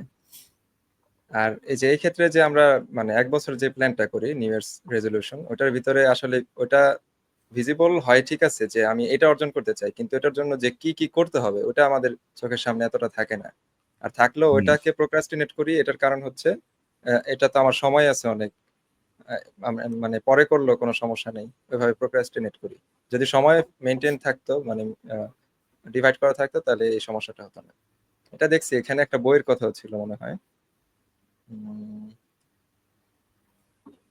গেটিং থিংস ডান এই বইটার একটা কথা ছিল। এখানে তো মনে হয় আসে নাই। যাই হোক। আচ্ছা এরপরে দেখি এখানে একজনের মানে তার এক বন্ধু মনে হয় নাকি আমাদের রাইটারের সে ডক্টরাল থিসিস ৩ মাসে আরকি করতে পারছিল। ও না বন্ধু না নেইবার আরকি। মাই নেইবার ও managed to write her doctoral thesis doctoral thesis মানে পিএইচডি থিসিস। হ্যাঁ, হ্যাঁ ৩ মাসে কমপ্লিট করতে পারছিল। এটার কারণ ছিল হিসাবে দেখাইছে যে সে একটা ছোট একটা রুমে একা আরকি টেলিফোন ছাড়া, ইন্টারনেট ছাড়া ছিল। এবং হুম, ৩ টা ডেডলাইন সেট করছে। ৩ টা date. 1 date for each part of the paper. এখানে বলছিল she told anyone who would listen about these deadlines and even printed them on the back of the business card মানে সে ওটা ডেডলাইনটা প্রিন্ট করে রাখছিল এমনকি তার বিজনেস কার্ডের ভিতরেও সে ডেডলাইনটা দিয়ে মানুষকে মানে বিজনেস কার্ড দেয় না ওইরকম ওই সময় ওটা দিয়ে দিছে মানে প্রাইভেট ডেডলাইনটা সে পাবলিক করছে। পাবলিক করছে ওকে ফাইন। না এটা তাহলে এখন আমার পাবলিক এখান করলে থেকে কিছু করার চিন্তা আছে। আমার মাস্টার্স থিসিস চলতেছে তো। সো আমি কানেক্ট হ্যাঁ, করতে পারলাম যে ওকে ঠিক আছে ফাইন। তাহলে এখান থেকে এই টেকনিক আ কাজে লাগানো যেতে পারে। হ্যাঁ আপনি একদম ধরেন হুবহু এরকম একটা না সোশ্যাল বাট মিডিয়াতে দিতে পারেন হুম, বা আমি একটু পাবলিকের একটা ইজি ওয়ে বললাম সোশ্যাল মিডিয়াতে বলতে পারেন যে আমি এত মানে এই বছরের ভিতরে এটা কমপ্লিট করব। তাহলে একটা পাবলিক হুম, কমিটমেন্ট হয়ে যায়। ইন্টারেস্টিং। বা এখনো ওই যে আপনি যদি ধরেন কোন একটা এপিসোডে বলেন যে আমাদের ভিডিওর মাঝখানে তাহলেও এটা পাবলিক। এটাও হতে হ্যাঁ, পারে। না আমি তো থিসিস তো আমার কমপ্লিট করতেই হবে। there is no way out. আমি চিন্তা করতেছি মানে এটাকে আরো অ্যা অ্যা কি দ্রুত বলে করা যায় কিভাবে? দ্রুত করা যায় বা ইফেক্টিভলি করা যায় এবং কোন টাইম হ্যাঁ, ফ্রেমে কোনটা করা যায়। তুমি ছোট, ছোট ডেডলাইনে ভাগ করে ডেটা হুম, কালেকশন কখন হবে, আমার লিটারেসি রিভিউ পার্ট কবে শেষ হবে এটার একটা আ কি বলে এ ম্যাপিং করে ফেলা উচিত। হুম, ওইটা পাবলিক করে দেওয়া যেতে পারে পরে। হ্যাঁ, ওকে। তাহলে আমরা পরে দেখতেছি। আচ্ছা এর পরের চ্যাপ্টার এনভি এটা পরে আলোচনা করতেছি। জহির ভাইয়ের এটা পরের ও আচ্ছা। টপিকটা। অ্যাম আমার 3rd টপিক হচ্ছে ইলিউশন অফ স্কিল। আচ্ছা এখান থেকেও উম ইলিউশন স্কিল হচ্ছে অ্যাম এরকম একটা ভুল বিশ্বাস যে আমি আমার স্কিলের ধারায় আমার যত অ্যাচিভমেন্ট হইছে সেটা সম্ভব হইছে। হুম, সো এটাকে বলে ইলিউশন অফ স্কিল। এটা আমি খুব ভালোভাবে বিশ্বাস করি। অ্যা যখনই মানুষ সফল হয় দেখবা যে অনেকের ভিতরে আমি শুনছি there is nothing called luck, it's all about your hard work and dedication. But আমি হুম, যেটা দেখি আমার বাস্তব জীবনে আমার কাছে অবজারভেশন এটা মনে হয় মানে পৃথিবীর সব মানুষই মনে হয় হার্ড ওয়ার্ক করে। খুবই হুম, অ্যাম অ্যা মানে hard work in a sense that হ্যাঁ, স্মার্ট বা টেকনিক্যাল ওয়েতে কাজ করে কি করে না সেটা পরের কথা। বাট হার্ড ওয়ার্ক সবাই তো হুম, করে। একজন রিক্শাওয়ালার দিকে যদি আমরা তাকাই, একজন দিনমজুরের দিকে যদি তাকাই, হ্যাঁ? একজন পেশাজীবী শ্রমিকের দিকে যদি আমরা তাকাই, কেউ তো কাজ কম করতেছে না। মানে হার্ড ওয়ার্কই করতেছে এবং তাদের অনেকের স্কিলও আছে। হ্যাঁ? হুম, কিন্তু আ ধরো আমি যদি এটার এই টাকা-পয়সা কামানোর সাথে এটার তুলনা দেই হার্ড ওয়ার্ক এর সাথে বা স্কিলের, সবাই কিন্তু ওই টাকা-পয়সা কামাইতে পারে না। হুম, বা তার কোন একটা জিনিস বাস্তব হইছে, কোন একটা অ্যা কিন্তু হার্ড ওয়ার্ক লাগে। এটা সত্য হার্ড ওয়ার্ক ছাড়া মানুষ জীবনে যে অনেক সফল হয় সেটা সম্ভব না। কিন্তু সবাই যে এই হার্ড ওয়ার্কই করে আর সে যে একটা ফাইন্যান্সিয়াল সফলতা পাবে এটা আমি আমি ব্যক্তিগতভাবে বিশ্বাস করি না আরকি। অনেকের সাথে হুম। ডিসএগ্রি করতে পারে, এটা স্বাভাবিক। সো ওই জিনিসটাই না আমার কাছে হার্ড ওয়ার্ক ধরেন 80-20 প্রিন্সিপল এর যে বিষয়টা লাখ 20% আমি মনে করি 20 না হইলেও অ্যারাউন্ড এরকম মানে মানুষের জন্য যে রেজাল্ট আনার জন্য খুব দরকারি। খুব লাকও ম্যাটার দরকার। করে। হ্যাঁ, হ্যাঁ। আর এই ক্ষেত্রে আবার ওইটা ডিসকারেজ করতেছি না না, কাউকে যে লাক ডেফিনিটলি। লাক আবার লাক তৈরিও করা যায়, এটাও আমি আবার বিশ্বাস করি। লাক তৈরি করার জন্য আবার আলাদা কাজ করা লাগে। এখন হ্যাঁ, মানে ডিটেইলসে ওটা না কিন্তু বললে আমরা ধরে রাখি যে মানে লাকও কাজ এই দরকার। লাকটা এরকম না যে হঠাৎ করে টপ করে পড়ে যাবে। হ্যাঁ, কিন্তু লাক কি বলে? Your skill alone cannot achieve. environmental একটা ব্যাপার থাকে। অনেক কিছুই হুম, থাকে। অনেক এটা লাইফে আমি দেখছি অনেকবারই। হয়তোবা এই থিওরিতে আমি বিশ্বাস করি বিধায় অনেক এক্সপেরিয়েন্স আমার সামনে এরকম আসে। আসে। এটা হইতে পারে। এটা আমি বলব না যে আমিও বায়াসড না। কিন্তু এই থিওরিটাতে আমি বিশ্বাস করি। আমি লাকে বিশ্বাস করি। এবং এট হুম। দ্যা সেম টাইম যারা লাকে বিশ্বাস করে না তাদের আমার কাছে কেন জানি মানে তাদেরকে অ্যারোগেন্ট মনে হয়। মানে দ্যাটস মাই পার্সোনাল ওপিনিয়ন। অনেকে এটার সাথে আবার ডিসএগ্রি করতে পারে। আরেকটু সুন্দর এবং খোঁচা মারা শব্দ ডিলিউশনাল বলতে পারেন। ডিল এ আচ্ছা, ওকে। মানে অ্যারোগেন্ট তো আছেই, হ্যাঁ। এটা যাই আরকি হোক, আমার তাহলে ব্যক্তিগত মতামত। আমার কাছে ব্যক্তিগতভাবে মনে হয়। ওকে। আ এটা হচ্ছে কনসেপ্টটা। আমি একটু তাইলে দেখি উনি আরো কিছু এক্সাম্পল দিছিল। একটু স্লাইডটা দিও আমাকে। এম যেমন উনি সিরিয়াল এন্টারপ্রেনিউরস এর কথা বলতেছে। মানে কোয়েশ্চেন করছে নিজেই রাইটার। তাহলে পৃথিবীতে অ্যা এত কম সিরিয়াল এন্টারপ্রেনিউরস কেন? বিজনেস হুম, পিপল যারা তারা তো মানি একটার পরে একটা সাকসেসফুল বিজনেস তৈরি করার কথা। কারণ হুম, যারা অলরেডি একটা বিজনেস করে সফল হয়ে গেছে, তারা কিন্তু জানে বিজনেস কেমনে করতে হয়। হুম, ভালো একটা উদাহরণ দিছে। সো তাদের কাছে তো স্কিল সেট আছে। তারা জানে কিভাবে বিজনেস গ্রো করতে হয়। তাইলে পৃথিবীতে সিরিয়াল এন্টারপ্রেনিউরস এর সংখ্যা এত কম কেন? ডেফিনিটলি আমাদের হুম, উনি বলছে ইলন মাস্ক আছে। ডেফিনিটলি আমাদের স্টিভ জবস আছে। কিন্তু এই সংখ্যাটা খুবই কম। লেস দ্যান 1% বলতেছে যে হুম, এন্টারপ্রেনিউর যারা সাকসেসফুল হইছে সেটা সিরিয়াল এন্টারপ্রেনিউর। সিরিয়াল এন্টারপ্রেনিউর মানে হইতেছে সে একটার পর একটা নতুন প্রজেক্ট নিবে, নতুন বিজনেস এবং সেটাতে সাকসেস হবে। হুম, হ্যাঁ? এটাকে সিরিয়াল এন্টারপ্রেনিউর বলে। বলছে এটার সংখ্যা খুবই কম। আর বিজনেস পিপল রা এরকম না যে সে একটা ব্যবসা দাঁড় করাইছে, সে এটাতে খুশি হয়ে যায়। তারা হুম, মনের আনন্দে বিচে বইসা সময় কাটাবে। This is not the mindset of business people. তারা হুম, খুবই পরিশ্রমী। তারা খুবই কি বলে বিজনেস করতে চায়। ধরো টাকা আর্ন করতে চায়। হ্যাঁ? হুম, নতুন বিজনেসও করতে চায়। এমন নাই যে তারা চায় না। তাদের স্কিল নেই।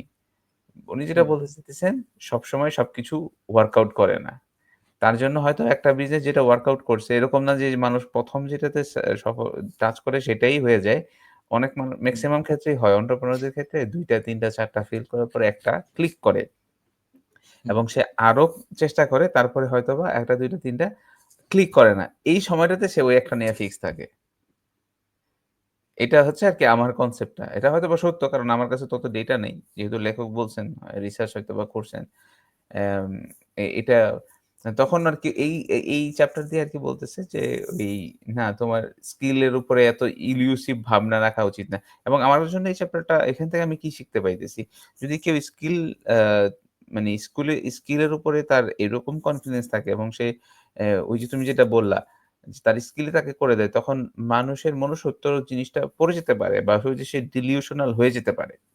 হ্যাঁ? হুম। এই ধরনের এটা একটা এক্ষেত্রে লার্নিং আমার টুল। একটা হ্যাঁ, এক্ষেত্রে আমার একটা মানে চিন্তা মাথায় আসলো, যেমন মানুষের স্কিল দ্বারাই যে সে সব অর্জন করতে পারে এটার কথা নেই। যেমন ধরেন এয়ারক্রাফট এর বিষয়, মানে যারা প্লেন চালায় তারা কি এই বিশ্বাসই রাখে সবসময় যে আমার স্কিলের দ্বারাই আমি প্লেনের ত্রুটি হইলেও ওটা আমি সারায় রাখতে পারবো, অথবা কোনো প্রাকৃতিক দুর্যোগ আসলেও আমি প্লেন মানে ক্র্যাশ করবে না, এরকম তো তাদের ভিতরেও নাই মনে করি। না, এটা তাহলে তো মনে হয় কিছু হুম, কিছু স্কিলের ভিতরে মনে হয় মানুষ এটারে মানে ইনগ্রেইনডলি নিয়ে নেয় যে আমার স্কিলের দ্বারাই সব হতেছে হুম। হ্যাঁ, ওই যে কিছু এ প্রফেশনে। মানে কিছু তো ডাক্তাররাও তো ওই বিশ্বাস করেন না, না যেমন আমি ওষুধ ডাক্তারদের দিলেই ঠিক হয়ে যাবে। ডাক্তারদের ভিতরে আমি মেক্সিমাম ডাক্তারদের ভিতরে এটা দেখছি যে তারা আসলে এটা বিশ্বাস করে না। অনেকে হয়তোবা হুম, করতে পারে। বাট যেমন প্লেন কেউ যদি বাঁচায়, জাহাজ যদি কেউ বাঁচায়, তখন বলে ড্রাইভারটা এমনি বাঁচায় ফেলছে। বাট ওই মোমেন্টে যখন একটা মানে অ্যাক্সিডেন্টাল সিচুয়েশন তৈরি হয়, ওই মোমেন্টে আসলে সে তার মতো কাজ করে। বাট এখানে অন্যান্য অনেক ফ্যাক্টর আছে যেটা তার কন্ট্রোলের বাইরে। সেগুলা ওই হুম, অ্যালাইনমেন্ট এ আসলেই তখনই ওই অ্যাক্সিডেন্ট থেকে সেভ হয়। সেটা জাহাজ বাঁচানোর ক্ষেত্রে হোক, বিমান বাঁচানোর ক্ষেত্রে হোক, নরমাল গাড়ি বাঁচানোর ক্ষেত্রে হোক। বাট ওই যে একটু চেষ্টা, একটু ফিকির এটার কারণে মানুষ কিন্তু ক্রেডিটটা ওই ড্রাইভারকে দেয় মানে বা হ্যাঁ, পাইলটকে দেয়। ঠিক আছে? এর মানে এই না যে পাইলটটা ক্র্যাশ করে গেছে তার স্কিলের ঘাটতি আছে। হুম। সে তার সাথে অন্যান্য ইভেন্ট মানে কাজ করে লাকেরও নাই। ঘাটতি থাকতে পারে। হ্যাঁ, মানে লাকেরও ঘাটতি 100% থাকতে পারে। স্কিল মনে করেন। কিন্তু প্রাকৃতিক দুর্যোগ হইলো অথবা প্লেনে কোনো ইন্টারনাল সমস্যা হইলো সেটা তো তার কিছু স্কিলের করার কোনো নেই। বিষয় না। স্কুলের কোনো বিষয় না। সেটাই। এক্সাক্টলি। এটাই আচ্ছা হ্যাঁ, পরে এটাই মূল কনসেপ্ট ছিল। আশা করি মোটামুটি ক্লিয়ার হইছে। হ্যাঁ, তুমি আচ্ছা, তোমার পরের টপিকটাতে ফোকাস করতে পারো। হ্যাঁ। পরেরটার নাম হচ্ছে এনভি। এনভির ভিতরে ১ম এ বলছে ৩ টা সিচুয়েশন বা সিনারিওস দিছে। যেমন আপনাদেরই যদি প্রশ্ন করি, আ ৩ টা সিচুয়েশন এরকম যে আপনার ইওর ফ্রেন্ডস স্যালারিজ ইনক্রিজ, মানে আপনার হুম, বন্ধুর বেতন বৃদ্ধি পাইছে। Your salary stage the same, মানে আপনারটা ঠিক আগের মতোই আছে। আর হুম, বি নাম্বার, মানে ২ নাম্বার অপশনটা হচ্ছে their salary stay the same, yours too, মানে হুম, তার স্যালারি যেরকম আছে তাদের স্যালারি আমাদেরটা বা আপনারটাও একই আছে। আর ৩ হুম, নাম্বার অপশনটা হচ্ছে their average salary are cut, yours is too, মানে তাদেরটা এভারেজটা কাট হয়ে গেছে, যতটুকু আগে পাইতো আপনাদেরটাও মানে কাট মানে কমে গেছে। এখন কোন হুম। সিচুয়েশনটাতে বেশি এনভিয়াস আপনারা হবেন? ইন্টারেস্টিং। এটা আসলে সিতে এনভিয়াস হওয়ার তো আসলে মানে এনভি হওয়াটা উচিত না নাম্বার 1। হ্যাঁ, কিন্তু খারাপ লাগা একটা কাজ করে। এটা রিসেন্ট ঘটনা আমার সাথে ঘটছে। আমার ব্যক্তিগত জীবনে সিচুয়েশন এ আমার সাথে হইছে। আচ্ছা, হ্যাঁ? আমার কলিগদের সেলারি বাড়ছে, আমার বাড়ে নাই। সো এখন আচ্ছা। এটা অ্যা ওটা কি আপনার ভিতরে কিরকম ফিলিং না কাজ আমার করছে? মানে কষ্ট এটা লাগছে। বলতে না চাইলেও কষ্ট সমস্যা নেই। লাগছে। কষ্ট না, লাগছে? না, না কষ্ট লাগছে। এখন এনভি না। আমি তাদের প্রতি তো এনভিয়াস হইতে পারি না। এটা আমার হুম, এট লিস্ট আমার শিক্ষা আমাকে এটা হইতে দেয় নাই। বাট আমার ব্যক্তিগতভাবে কষ্ট লাগছে। আমি এটা সবার বাড়লো আমার বাড়তেই পারত। তাই না? হুম, এটা এখানে অন্য রিজন আছে। XYZ কারণ আছে। আমি এত ডিটেইলস এ আলোচনায় যাব না। তখন অ্যা শুধুমাত্র যদি এই ঘটনাটা ঘটে মানুষের কষ্ট লাগাটা তো মানি আমি তো জায়েজ মনে করি। ঠিক আছে? বাট এনভি হওয়াটা ডেফিনিটলি জায়েজ না। You can not be hmm, envious. হুম। ঠিক আছে, আপনার এনভি কথাটা ফিল করার বুঝতে কিছু পারছি। নাই। আপনার আপনার পয়েন্টটা ছিল হলো যে আমি, মানে সবাই যেহেতু একই কাজ করি তাহলে আমিও তো মনে হয় একই কাজ হ্যাঁ, করছিলাম। আমি তো এটা হওয়ার আমি কথা। আমি পাইলে আমার ভালো ডিজার্ভ হইতো না? করেন। আমার আমার হ্যাঁ, আমার প্রবলেম গুলো তো একটু সলভ হইতো। অ্যা হ্যাঁ। কিছুটা ভালো হইতো। মানি ওই পার্সপেক্টিভ এ। বাট তাদের প্রতি তো আমার কলিগের প্রতি আমার এনভিয়াস হওয়ার কিছু নেই। আমি বেশি চেতা হচ্ছে আমার ওনারের প্রতি। ঠিক আছে? ওই বেটা এই ডিসিশনটা তো বায়াসড নিলো। তা এখন আমি আবার চিন্তা করতেছি যে হয়তোবা অনেক রিজন থাকতে পারে। XYZ কারণ হ্যাঁ, আমি পার্ট টাইমার তো এটা একটা ইস্যু হইতে পারে আরকি। আর যাদের সেলারি ইনক্রিজ হচ্ছে আচ্ছা, তারা ফুল টাইমার। সো এটা রিজন হইতে পারে। কন্ট্রিবিউশনটা সে ওইভাবে চিন্তা করতে পারে। এই। আচ্ছা। ঠিক আছে। তারপরে এনভির যে বিষয়টা নিয়ে, মানে এখানে মূলত আপনার মানে ১ম টার কথাই বলা হইছে। অ্যান্সার ছিল এ। যদি অ্যান্সার আপনাদের এ হয়ে থাকে, ডোন্ট ওয়ারি, এটা বলছে that's perfectly normal. You are just another victim of the green eyed monster. মানে আপনাকে বলা হয়েছে গ্রিন আইড এই যে মনস্টারটার মতো। আচ্ছা। এখন আপনি যে, আপনার কথা না জহির ভাই, আপনি যেটা বলছেন এটা হলো আমি কেন, আমি মানে আমারে কেন দিল না? হয়তো আমার না পাওয়াটা আমাকে ব্যথিত করছে। হ্যাঁ, হ্যাঁ। আরেকজন পাইছে ওটার জন্য না। না ওইটা যে ওইটার জন্য না। আরেকজনের স্কিল সেলারি বাড়লো এই কারণে না। এটা বলা হয়েছে যদি কেউ এই কারণে করে তাহলে তারে গ্রিন আইড গ্রিন মনস্টার বলা হবে। আইড মনস্টার বলা হয়। Okay fine. হ্যাঁ, এটা একটা ইডিয়ম বলা যেতে পারে ইংলিশের। হ্যাঁ, ইডিয়মই। হুম। তো এটার অর্থ হচ্ছে যে যারা এনভিয়াস থাকে মানুষের কোন একটা উন্নতিতে, তার উন্নতি সহ্য করতে পারে না।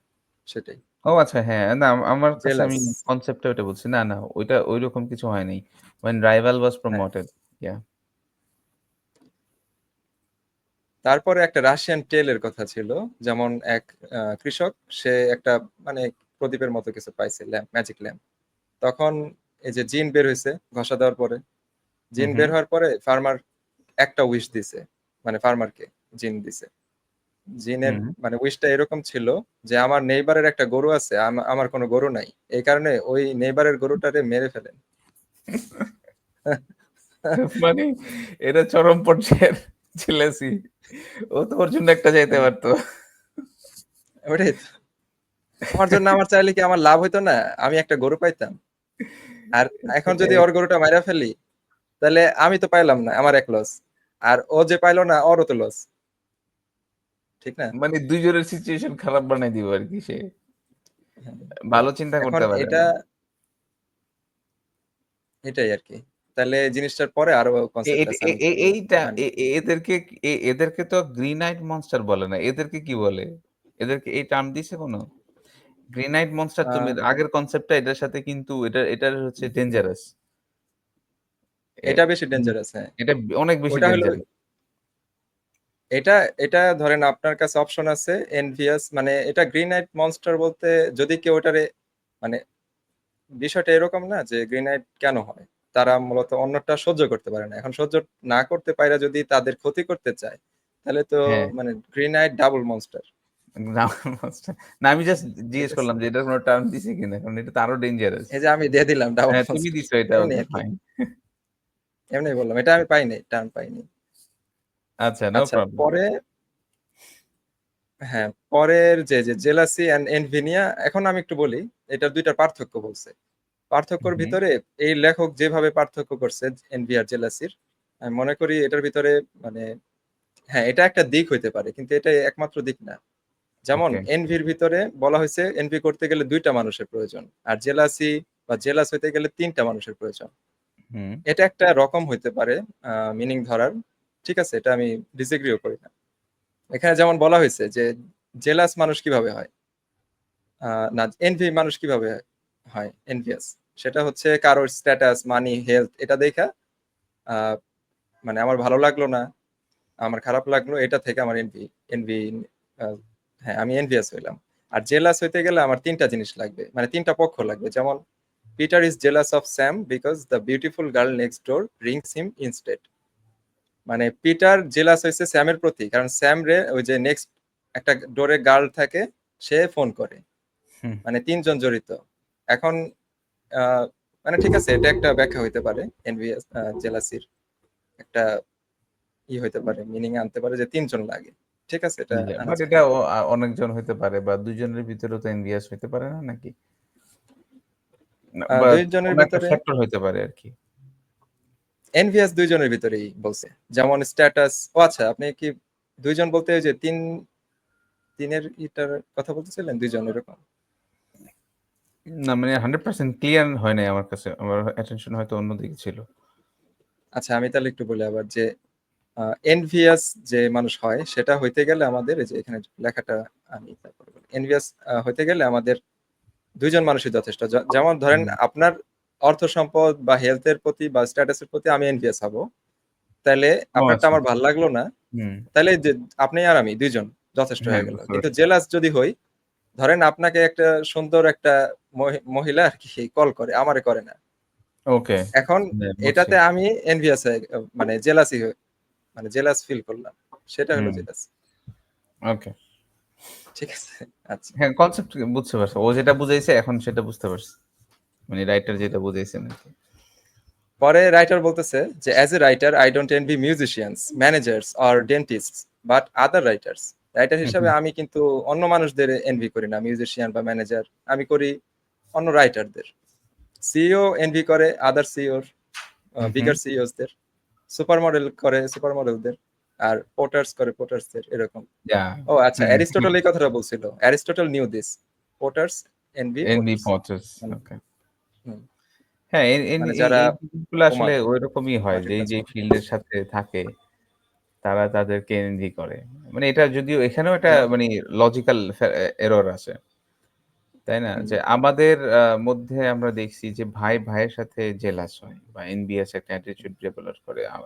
তার অনেক টাকা আছে, আমার এত টাকা নাই কেন?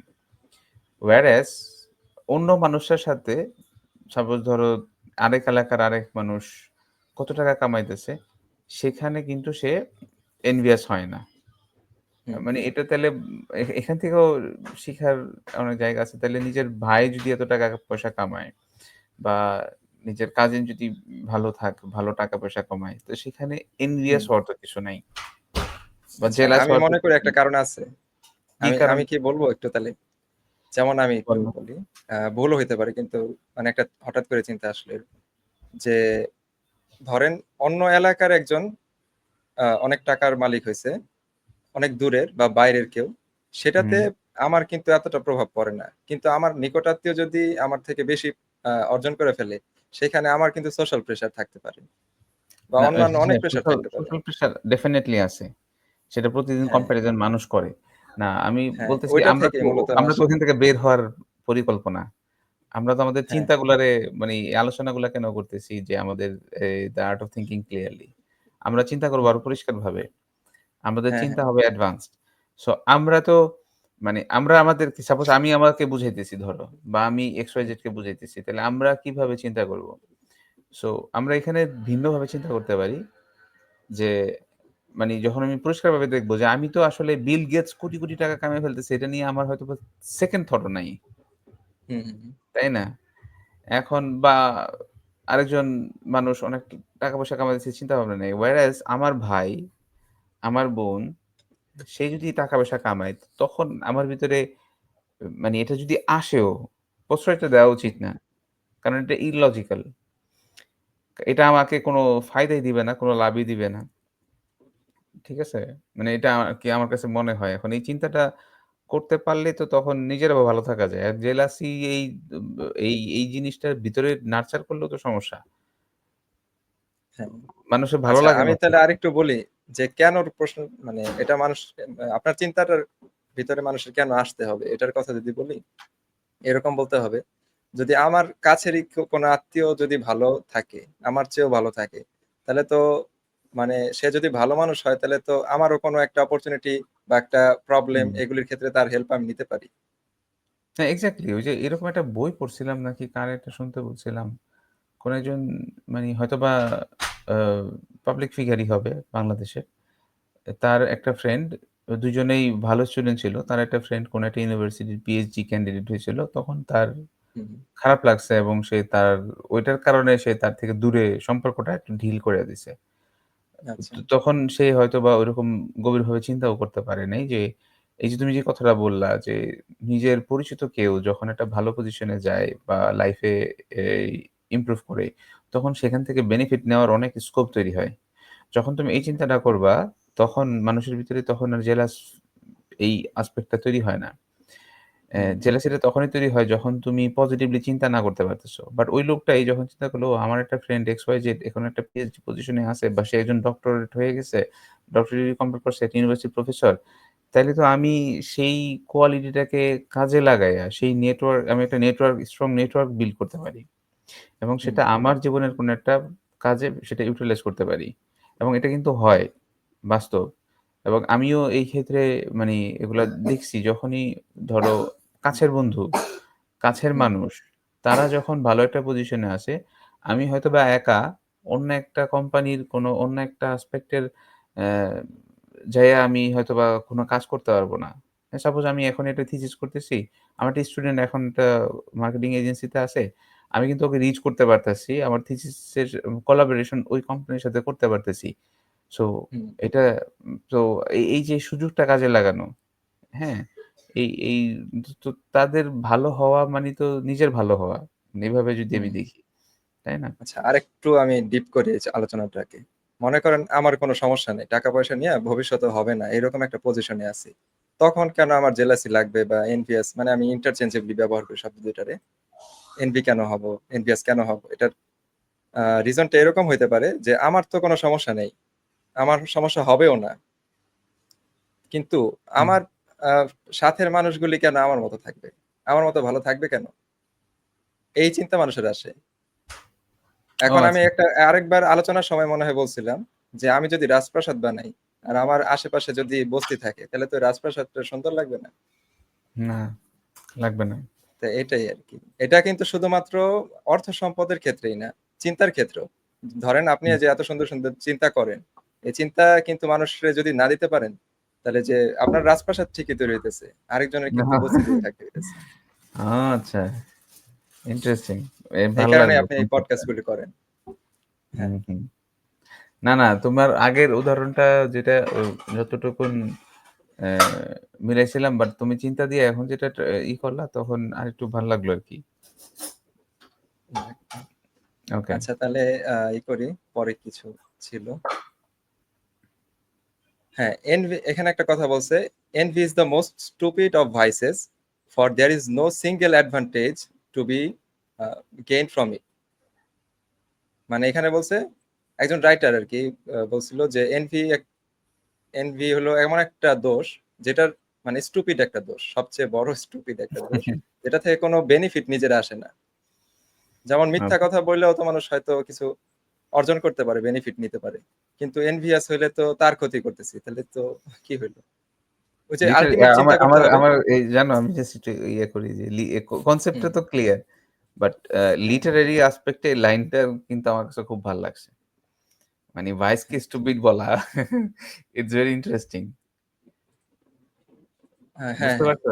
মানে বুঝতে ভাইসটাকে পারছি। সে মানে স্টুপিড বলতেছে আরকি। সে স্টুপিড বলছে। হ্যাঁ, হ্যাঁ। আসলে আপনি কি মনে করেন না ভাই, ভাইস সবই স্টুপিড?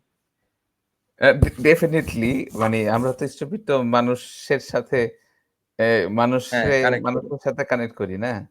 তো কিন্তু এই মানে লাইনটাতে ভাইস খুব তো ভাল মানুষেরই লাগলো। গুণ। হ্যাঁ, মানুষের দ্বারাই তো ডেফিনিটলি। তৈরি হয়। আর এখানে মোস্ট বলছে। এই হ্যাঁ, কারণে বলতে সবগুলা পারি যে এটা সবগুলা সবচেয়ে বেশি। ভাইসেস অবশ্যই দে আর স্টুপিড। কোন হুম, সন্দেহ নেই। কিন্তু এটা সবচেয়ে বেশি, এটা বলছে। কিন্তু এটা ইউস হয় নাই তো তাই আমার কাছে মানে ইট কট মাই আইস ইনস্ট্যান্টলি। হ্যাঁ,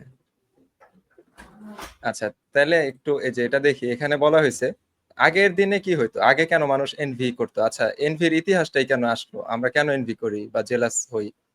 এটার কারণ হইলো, যদি একটা হোমিনিড বা আমাদের পূর্বপুরুষের কেউ একজন, যারা কেভে থাকতো, একটা বিগার শেয়ার নিত ম্যামথে, ম্যামথ বলতে হাতির মতো একটা প্রাণী বোঝায়, আমি একটা ছবি আনলে ভালো হতো।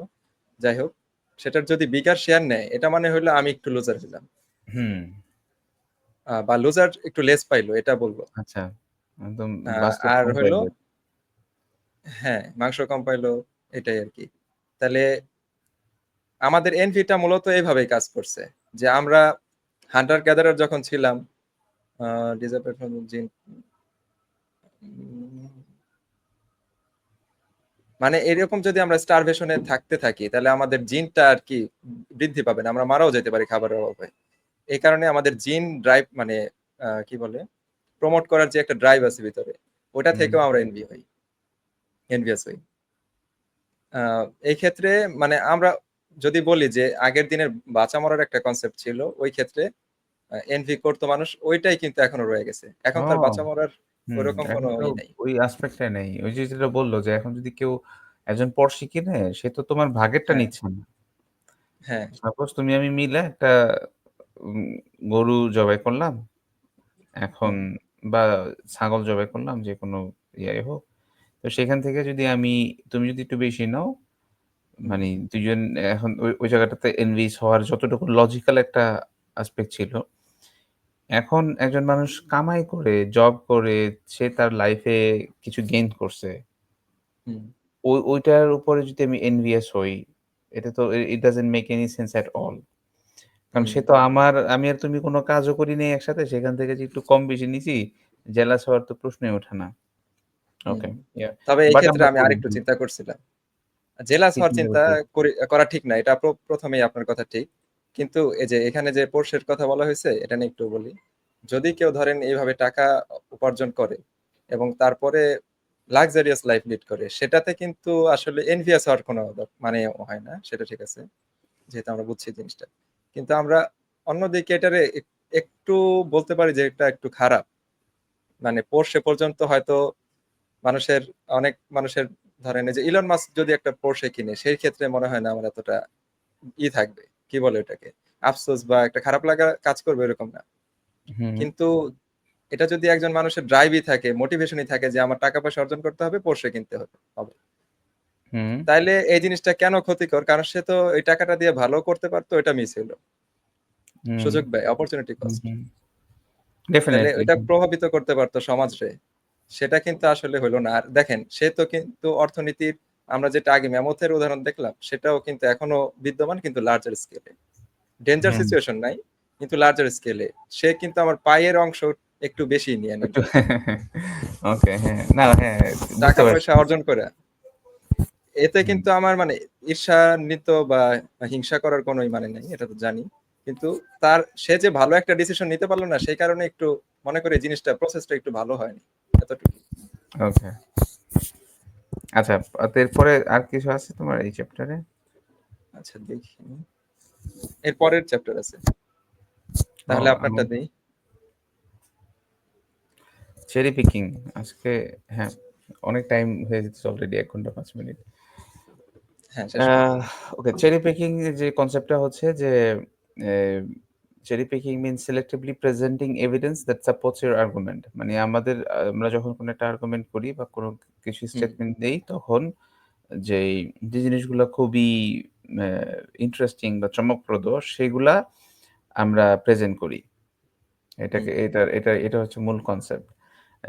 যেমন এটা রাজনৈতিক ব্যক্তিবর্গরা খুব বেশি করে থাকে।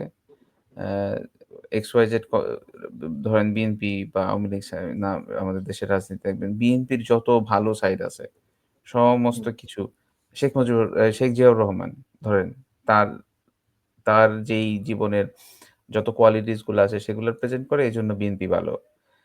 হুম, তারপরে আওয়ামী লীগ, হ্যাঁ, শেখ মুজিবুর রহমান দেশ স্বাধীনতা করছে বাস, এই তো আওয়ামী লীগের প্রেসিডেন্ট ছিল, আওয়ামী লীগ সবচাইতে ভালো। সো তারপর আওয়ামী লীগ কি করছে? পদ্মা ব্রিজ করছে। আওয়ামী লীগ কি করছে? এটা করছে। কিন্তু আওয়ামী লীগের যেই মানে এটা পজিটিভ যে সাইড সেটা আওয়ামী লীগ হোক, বিএনপি হোক বা অন্য যেকোনো দলই হোক। রাজনীতিক আমি তো আমাদের দেশে আছেই ২ দল বর্তমানে। সো আর নতুন নাম না নিলেও চলে। এখনো পর্যন্ত। সামনে কি হয় জানি না। তো তাদের যে প্রেজেন্টেশন এর ধাঁচটা তারা শুধুমাত্র তাদের দলের যেই ভালো, ভালো দিকগুলো আছে সেটাই প্রেজেন্ট করে মানুষের সামনে তোলে। আর আ বাকি যেই তাদের দ্বারা অন্যায় হইতেছে, ধরো তাদের তাদের ব্যানারের আন্ডারেই অনেক অন্যায় হচ্ছে। এ এ সন্ত্রাসী কর্মকাণ্ড হচ্ছে। তারপরে হুম, সেটা কিন্তু তারা কখনো প্রেজেন্ট করে না। হুম, হ্যাঁ? এটাই হইতেছে চেরি পিকিং এর কনসেপ্ট।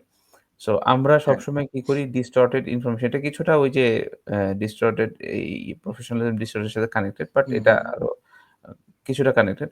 সো হুম, এই হুম, এখন ব্যক্তিগতভাবে এই জিনিসগুলার আম কি বলে? খপ্পরে না পড়া।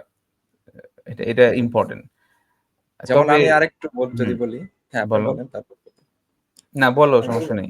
হ্যাঁ। আচ্ছা, যেমন ইন্টারভিউর ক্ষেত্রে একটা কথা বলছিলেন। ইন্টারভিউর ক্ষেত্রে আ এরকম জিজ্ঞেস করে যে, আপনার ভালো দিকগুলি কি, কি? বা আমরা কিন্তু ইন্টারভিউর ভিতরে মানে যখন বলি আমাদের সম্পর্কে তখন ভালোগুলিই বলি। কোনো হুম। খারাপ কিছু থাকলেও বলি না।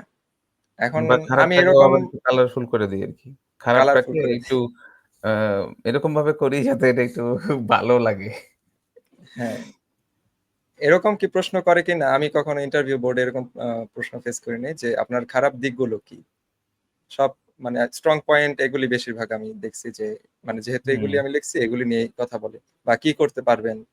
আমাদের প্রতিষ্ঠানটারে কিভাবে আগায় নিতে পারবেন? বা এটা করলে এটা কিভাবে প্ল্যানটা দিতে পারবেন? এরকম কিছু। এটা সচরাচর হয়।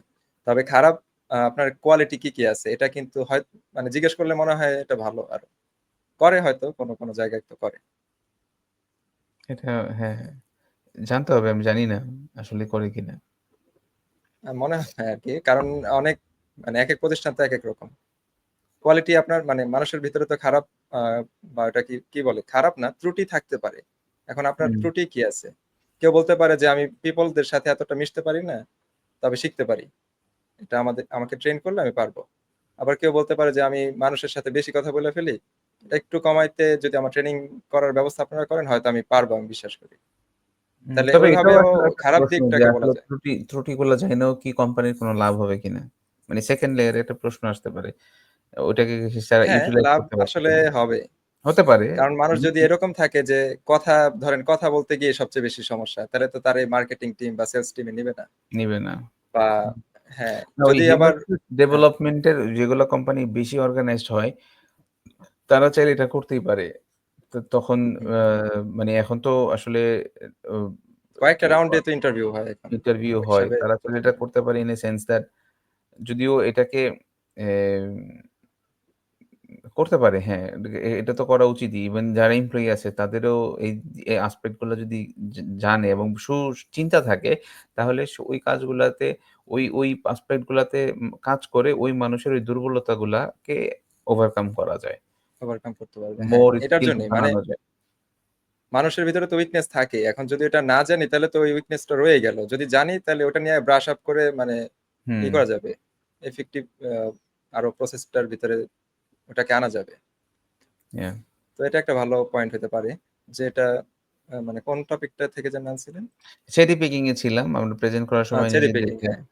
অ্যাম বিশেষ করে এখানে যে উদাহরণগুলা দিছে যে আম ও একটা সুন্দর উদাহরণ দিছে যে একটা ঘটনায় একজন কোম্পানি ম্যানেজিং ডিরেক্টর সে কোন একটা প্রোডাক্ট বানাইছে, টেকনিক্যাল ডিভাইস। তো একটা সার্ভে চালায় দেখা গেছে বেশিরভাগ মানুষ এই টেকনিক্যাল ডিভাইসটাকে অ্যা ভালোমতো অপারেট করতে পারে না। এটা বেশি কমপ্লিকেটেড হয়ে গেছে। আর আচ্ছা। HR ম্যানেজার পরে কি করছে? সে একটা নিয়ে আসছে যে তার ফাদার ইন ল এই ডিভাইসটা গতকাল সে কিনছে এবং সে দেখতেছে যে সে ঠিকঠাক আছে। ঠিকমতো চালাইতে পারতেছে। এখন হুম। আম এই কারণে সে বলল যে, "ও ওকে ডিভাইসটা তো পারফেক্ট।" আচ্ছা। ঠিক আছে? সো একজন ব্যাপারটা চালাইতে পারছে অথবা হ্যাঁ, এটার মানে তো এটা না যে সবাই পারবে সবাই পারবে। বা সো প্রসেসটা ইজি এরকম তো বলা যায় না। না। কারণ ওইটাই তো চেরি পিক করছে আরকি। একজনের উদাহরণ দিছে হুম। তার শ্বশুর টেকনিক্যাল ডিভাইস একটা চালায় ফেলছে। দেখা গেছে তার শ্বশুর অনেক বেশি এটা স্মার্ট আমি হতে পারে। এটা সেলসম্যানরা একটু বেশি করে যে আমাদের মানে এটা তো সব ঠিকই আছে। এটা আপনারা মানে নিতে পারেন। এটা কোনো হুম। সমস্যাই না। এটা তো এই যে ইজি। এরকম সেলসম্যানরা হয়তো বেশি করে। মানে যেহেতু সেলসম্যানদের সাথে আমাদের বেশি ইন্টারেকশন হয় বিজনেস এর পার্সপেক্টিভ এ এটা আমরা অনেক জায়গায় দেখছি এরকম। আচ্ছা আর কি হতে পারে? না এই তো শেষ। এখন তোমার পরের ইয়েটা যাও। আচ্ছা, তোমার আমার পরের স্লাইডটা দেখাচ্ছি। এটা হচ্ছে পার্সনিফিকেশন। এটার মূল কনসেপ্টটা হচ্ছে যখন আমরা কোনো পরিসংখ্যান দেই মানুষকে একটা ডিজাস্টারের বা যেকোনো একটা কোনো টাকা পয়সা উঠানোর জন্য হইতে পারে চ্যারিটির জন্য। তো সেটার প্রভাব বিস্তার মানে সেটা খুব বেশি প্রভাব বিস্তার করে না মানুষের কাছে। মানে কম্পেয়ার টু যদি আমরা ওটার ভিতরে একটা পার্সনের গল্প দেই, হিউম্যান হুম, একটা সিনারিও দেই, সেই ক্ষেত্রে বেশি মানে ডোনেশন আসবে বা যেকোনো একটা কি মানুষের কাছে এনগেজমেন্টটা বেশি হবে। হুম, এখানে এটাই বলছে। যখন একটা চ্যারিটির জন্য বলা হয়েছিল তখন ওই যে মালাভি নামের একটা জায়গা আফ্রিকার একটা দেশ তখন পার পারসন মনে হয় $5 বিপরীতে উঠছিল $2.83। আর এটা এই ডোনেশনটা না সরি এটা হলো যখন ছবিটা দিছে তখন। আর যখন ছবি ছাড়া ডেটা শো হুম, করছে যে তারা অবস্থায় ভালো নাই এখন, তখন এই ডোনেশনটা ড্রপ করছে 50%, মানে এটার অর্ধেক হয়ে গেছে ডোনেশনের। হুম, এখান থেকে একটা ডিসিশনে আসা যায় যে we do not function like that, মানে যেভাবে না আচ্ছা এটা না, statistics don't stair us, people do. উল্টো মানে পরিসংখ্যান আমাদের আলোড়িত করে না, মানুষ আর কি আলোড়িত করে। মানুষ যেমন করে। আমি যদি একটা কনসেপ্ট আনি, এখানে একটু যে হুমায়ুন আহমেদের ছবি আনছি, এটার কারণ হচ্ছে লেখক কিছু রাইটারের বই বলছিল যে এইগুলি মানুষকে বেশি প্রভাবিত করে ডেটার চেয়ে, বা স্ট্যাটিস্টিক্যাল বা ইকোনমিক্যাল কোনো ডেটা হুম, এগুলির হুম, থেকে। এটা আমি কেন আনছি যে হুমায়ুন আহমেদের ছবি, এটা আনার কারণ কারণ হচ্ছে আমরা যদি সাইকোলজি সম্পর্কে জানতে চাই তখন কিন্তু ওই সাইকোলজির বই আমরা তেমন একটা পড়তে চাবো না, যেহেতু হুম। একাডেমিক বই অনেক রুলস টার্মস থাকে, এগুলি পড়তে ভালো লাগবে না। কিন্তু হুমায়ুন আহমেদ যদি মিসির আলীর ভিতরে কিছু এরকম থ্রিলার টাইপ কিছু লেখে তখন এটা আমাদের পড়তে মন চাবে এবং সে যে যে কনসেপ্ট দিবে এগুলি আমাদের মাথায় থাকবে। ট্রু, হ্যাঁ, ট্রু। এই কারণে এটা খুব সুন্দর এটা হয়েছে এক্সাম্পলটা। না এটা বাস্তব যে আসলে অ্যাম ওই যে ডোনেশন এর কথাটা মানি আমরা ওই ভিজুয়ালাইজেশন স্ট্যাটিস্টিক্যাল ডেটা তো পড়তে কঠিন এবং সব মানুষ এটাকে ভিজুয়ালাইজ করতে পারে না। ডেটাটা সবাই পড়তেও পারে না। সো পিকচারটাও ক্লিয়ার হয় না। whereas হ্যাঁ, যখন একটা পিকচার দেওয়া হয় মানুষ এটা রিলেট করতে পারে। সো দেখা গেছে যে এম ধরো আম মানে কোন একটা জায়গায় দুর্ভিক্ষ হইলো, তুমি স্ট্যাটিস্টিক্যাল ডেটা হুম, নিয়ে আসলা। আ তো সেটা মানুষ রিলেট করতে পারবে না ওটার ভয়াবহতাটা কি। নাম্বার তো হ্যাঁ, পড়ে বোঝা যায় না। সেটাই। কিন্তু যখন একটা ছবি দিবা, ঝড়ে মনে করো তুফান ভেঙে গেছে, সেটার দ্বারা কোনো একটা মানুষ আঘাতপ্রাপ্ত হইছে। এবং সাথে যদি নাম্বার দেওয়া যায় তখন সে রিলেট করতে পারে আচ্ছা এই ধরনের সিচুয়েশন কারণ ওই যে মানুষ empathetic হয়ে যায় তো নিজেকে ওই সিচুয়েশনে যখন চিন্তা করতে পারে, কিন্তু শুধু নাম্বার দিয়া ওই সিচুয়েশনের সাথে রিলেট করতে পারে না এবং হুম, সো এটা হয়তোবা আমাদের মেকানিজমটা এরকম। আমাদের চিন্তা হ্যাঁ, ভাবনার মেকানিজমটা এরকম। সো এইজন্য এটা ঠিক। এখানে একটা শিখার বিষয় আছে। যেহেতু আমরা এটা জানলাম, তাহলে আমরা এটাকে কিভাবে ইউটিলাইজ করতে পারি?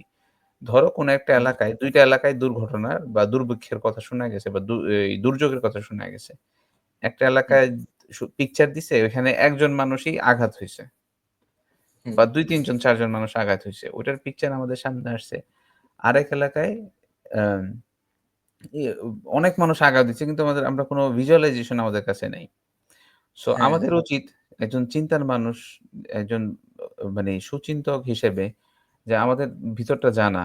এই ছবিটা কি সবকিছু বলতেছে কিনা? কোয়েশ্চেন হুম, করা। তাহলে আমার ডোনেশনটা কোন জায়গায় যাবে? এখন আমি ওই ৩-৪ জন হুম, মানুষ যেখানে আঘাত হইছে ওটার প্রেজেন্টেশন এর কারণে আমার ডোনেশন যদি ওইখানে দিয়ে দেই সব, দেখা গেছে ওইখানে দরকার ৳১০,০০০ আ আমি দিয়ে দিছি ৳১০,০০,০০০। আমি জাস্ট কিছু মানি ফিগারেটিভ নাম্বার বললাম just to hmm, understand make the সমস্যা নেই। Concept understandable. আর আরেক জায়গায় যেখানে ৳১০,০০,০০০ দরকার সেখানে আমার ৳১০,০০০ উঠতেছে না বা ৳১,০০,০০০ উঠতেছে না। সো হুম, এই ধরনের ঘটনা ঘটতে পারে। সো আমাদের উচিত অবশ্যই অ্যা মানে ওই ডোনেশন যদি আমরা করতে চাই বা অন্যান্য যেকোনো জিনিসগুলোতে শুধুমাত্র ভিজুয়ালাইজেশন কারণ এই ভিজুয়ালাইজেশনটাকে মানুষ আবার অনেক মিসইউজ করে। ঠিক হুম, আছে? হুম। সো ওই হ্যাঁ, স্ট্যাটিস্টিক্স হ্যাঁ, ওটা গুলা তো করে। হ্যাঁ, স্ট্যাটিস্টিক্স গুলা জানা, ওগুলো একটু বুঝা। আ অবশ্যই হ্যাঁ, সিচুয়েশনটাও মানে ২ টারই কম্বিনেশন নিয়ে তারপরে ডিসিশন গুলো নেওয়া। এটাই জাস্ট এড করতে চেয়েছিলাম। হ্যাঁ, তারপরে মানে যেটা বলছে যে আমি একটু স্লাইডটা দেখাই। এখানে বলছে এই কারণে আমাদের মেক সিউর করতে হবে যে আমরা যদি কোনো একটা মানে স্ট্যাটিস্টিক্স দেই এটার সাথে আমাদের জড়িত থাকতে হবে মানে একটা গল্পের মানে নাম এবং ফেস এগুলি থাকলে ভালো আরকি। হুম। মানে যদি মোটিভেট করতে চায় মানুষদের। এটাই আরকি। হ্যাঁ, এটা আর ট্রু। আপনার তাহলে আমার স্লাইডটা দিব? লাস্টের স্লাইডটা হচ্ছে আচ্ছা নিউজ নিউজ এলিভেশন। ইলিউশন। এটা খুবই ইন্টারেস্টিং কিছু কথা যে রাইটার আমি একটু সংক্ষেপে বলি। রাইটারের কথা হুম, যেটা হইতেছে যে নিউজ আমাদের একটা আ ফলস ইয়া হইছে সংবাদ যত আমরা শুনি আমরা তত বেশি knowledgeable হই। আমরা আমাদের understanding of the world clear হয়। whereas আম এটা বলতেছে এটা টোটালি ডিফারেন্ট। নিউজ আমাদের লাইফে অতটুকু ইমপ্যাক্ট ফেলে না। আ আর knowledgeable হওয়ার তো প্রশ্নই নেই। কারণ কেউ যদি knowledge gain করতে চায় তার uh main source of information should be books rather than news. হুম। কারণ নিউজ অনেকগুলা প্রবলেম আছে। এগুলো একটু স্লাইডটা দাও। উনি কিছু প্রবলেমের কথা বলছে। হুম, প্রথমত নিউজগুলা যখন হয় সেগুলা হয় সিলেক্টিভ হয়। হুম, যে সবকিছুর নিউজ আমরা পাই না। মানে খুবই রেয়ার, ড্রামাটিক এবং বিশেষ করে বেশিরভাগ নেগেটিভ যে ইভেন্টস গুলা, হ্যাঁ? সেইগুলার নিউজগুলাই সংবাদ মানে প্রচারিত হয়। এবং হুম। নিউজ ইস ফ্র্যাগমেন্টারি মানে এটা টোটাল পিকচারটা দেয় না। হ্যাঁ, ভেঙে কোন একটা জিনিসের টোটাল পিকচার দেয় না। ইউ গেট দ্যা ওই যে চেরি আইসোলেটেড পিকিং যেটা বলছিলেন। চেরি পিকিং যেটা। চেরি মানে পিকিং। তার কোন একটা কোন একটা সংবাদ মাধ্যম যদি মনে করে যে আমি এই নিউজটা যদি প্রচার করি হয়তো মানুষের sympathy টা বেশি পাবো। ওই যে তুমি হুম, যেটা দিলা পার্সনিফিকেশন ওই দি ওই হ্যাঁ, ওই ওই জিনিসগুলাকে যদি আনতে পারে, চেরি পিকিং টা যদি আনতে পারে, পার্সনিফিকেশন টা যদি আনতে পারে তাহলে সে ভিউটা বেশি পাবে, তার লাভ হবে। মানুষকে পার্টিকুলার কোন একটা জিনিসে মোটিভেট করতে পারবে। মানে কি হোল স্টোরিটা দিবে না। এটা ফ্র্যাগমেন্টেড হয় নিউজগুলা। আচ্ছা ভাই একটু পজ করতেছি। সিউর। আচ্ছা। ওকে ভাই, ক্যারি অন তো প্লিজ। যেটা বলতেছিলাম নিউজগুলো হয় কি ফ্র্যাগমেন্টেড। মানে আমাদের কাছে যেই আ মানে হোল পিকচারটা আসে না, সে কারণে নিউজটা বিশ্বাস করা উচিত না। আরেকটা রিজন দিছিল, আমাকে একটু স্লাইডটা আবার দিও। যে নিউজ হচ্ছে designed for attention, not for understanding. ওই হ্যাঁ, যেটা আমি অলরেডি বললাম, পার্সনিফিকেশন এর থ্রুতে হোক, চেরি পিকিং এর থ্রুতে হোক, এটা এরকমভাবে ডিজাইন করা যেটা মানুষের অ্যাটেনশনটা কাড়ে, ইমোশনটাকে জাগ্রত করে। হ্যাঁ? ডিপ হুম, অ্যানালাইসিস নিউজে হয় না। ঠিক আছে? হ্যাঁ, আর লাস্টে যে আর প্রবলেম হইছে news foster an illusion of understanding. যে আমার কাছে হুম, মনে হয় আমি ইনফর্মড হইলাম। কিন্তু হ্যাঁ, হ্যাঁ, আমি আসলে ইনফর্মড হই নাই। আমার কাছে হ্যাঁ, কিছু ফ্র্যাগমেন্টেড পিকচার এসে আমাকে বুঝাইছে। এটা একটা জিনিস। সো এই কিছু তো আমরা জিনিস বুঝলাম যে why news is so important. আর আরেকটা জিনিস হচ্ছে কি নিউজে যে সময়টা দেয় এটা আমি জানি না এই চ্যাপ্টারের পাইলাম নাকি আগে এই কনসেপ্টটা ক্লিয়ার ছিল। অন্য একটা এই বইয়েরই কোনো বলেন একটা আমি দেখি। জায়গায়।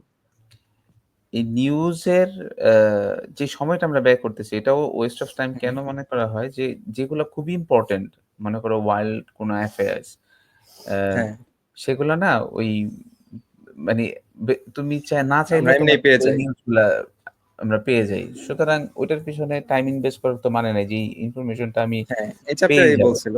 হুম, হ্যাঁ। এই চ্যাপ্টারেই দেখছি আমি। আর ওটার ভিতরে আপনার আরেকটা আমি কনসেপ্ট আনি। নিউজ কিভাবে একটু মানে নিউজ থেকে আমরা ইনফরমেশন পাই অনেক সময় তো ফ্যাক্ট যেগুলো এগুলোও পাই। কিন্তু এই জায়গায় নোম চমস্কির একটা কনসেপ্ট আছে যেমন ম্যানুফ্যাকচারিং কনসেন্ট। মানে আমি যে কনসেন্ট দিতেছি সেটা কিন্তু ম্যানুফ্যাকচার করে সরকার। এখন হুম। প্রত্যেক দেশে এটা করা হয়। নিউজের মাধ্যমে এটা বেশি করে। নিউজ তারপরে মানে মিডিয়ার নিউজ যেটাই বলেন, টেলিভিশন নিউজ, রেডিও নিউজ বা নিউজ পেপার। তাহলে এই ওকে। কনসেন্টটা ম্যানুফ্যাকচার করে। তাহলে নিউজ মিডিয়াম যেটা সেটা ভালো সোর্স না আমরা যদি কোনো কিছু মানে এক্সামিন করতে চাই বা ইভ্যালুয়েট করতে চাই হুম। বা টোটাল একটা ওভারভিউ পেতে চাই তাহলে নিউজ ভালো সোর্স না। আচ্ছা এরপরে ই দেই পরে হ্যাঁ, কি এটা নিয়ে শেষ। আলোচনা করব? হ্যাঁ, এটা তো আচ্ছা আমার এ আমাদের পর্যন্তই ছিল। আচ্ছা তাহলে আপনারা এই পর্যন্ত যারা দেখলেন সবাইকে ধন্যবাদ জানাই। এর ৪ টা মাধ্যমে পর্ব আমাদের এই আজকে শেষ এই হলো। এই বইটা তো শেষ। হ্যাঁ, এই বইয়ের হ্যাঁ, সবগুলা আর যারা দেখেন নাই তারা আগের পর্বগুলি দেখে নিতে পারেন। আশা করি এই বইটা থেকে আমরা মূলত কয়টা ৪০টা চ্যাপ্টার আলোচনা করছি। হুম। টোটাল অবশ্য ৯৯ টা ইয়ে আছে। বায়াস আছে। হ্যাঁ, বায়াস নিয়ে এই বই আলোচনা করা হয়েছে। সো আরো ডিপ আন্ডারস্ট্যান্ডিং আরো ডিফারেন্ট অ্যাসপেক্ট এর জন্য ডেফিনিটলি বইটা পড়তে পারেন। এবং হ্যাঁ, যেগুলা যেই বায়াসনেস যার মধ্যে আছে আমরা যদি এটা পড়ে এখান থেকে একটু বের হতে পারি so it will benefit us in the long run. হুম, যেহেতু একটা সেলফ হেল্প বুক। সেটাই। তো এটা রাকিবুল আগেও ক্লিয়ার করছিল যে হয়তোবা সবগুলা কনসেপ্ট বা সবগুলা বায়াসনেস এর সাথে আমরা এগ্রিড নাও হইতে পারি। You may also understand that there are some flaws হইতে পারে অথবা ডিসএগ্রিমেন্ট হইতে পারে বিভিন্ন কনসেপ্টের সাথে। But it's okay. এর বাইরেও অনেক কনসেপ্ট আছে যেগুলো আমরা ইউটিলাইজ করতে পারি। হ্যাঁ? ফর আওয়ার ওন হ্যাঁ, ইমপ্রুভমেন্ট। সো ডেফিনিটলি বলব যে বইটা পড়তে পারেন। আর আমাদের আলোচনা শুনলে হয়তোবা আমাদের আন্ডারস্ট্যান্ডিং টা আপনারা বুঝতে পারবেন এবং আপনারা কমেন্টের থ্রুতে আপনাদের আন্ডারস্ট্যান্ডিং টা আমাদের সাথে শেয়ার করতে পারেন। So that we can learn collectively. Yes. Okay তাহলে এই পর্যন্তই। আর নেক্সট ডে আমরা যে বই নিয়ে আলোচনা করব সেটা দেখার আমন্ত্রণ রইলো সবাইকে। ধন্যবাদ। আসসালামু আলাইকুম। ওয়ালাইকুম আসসালাম।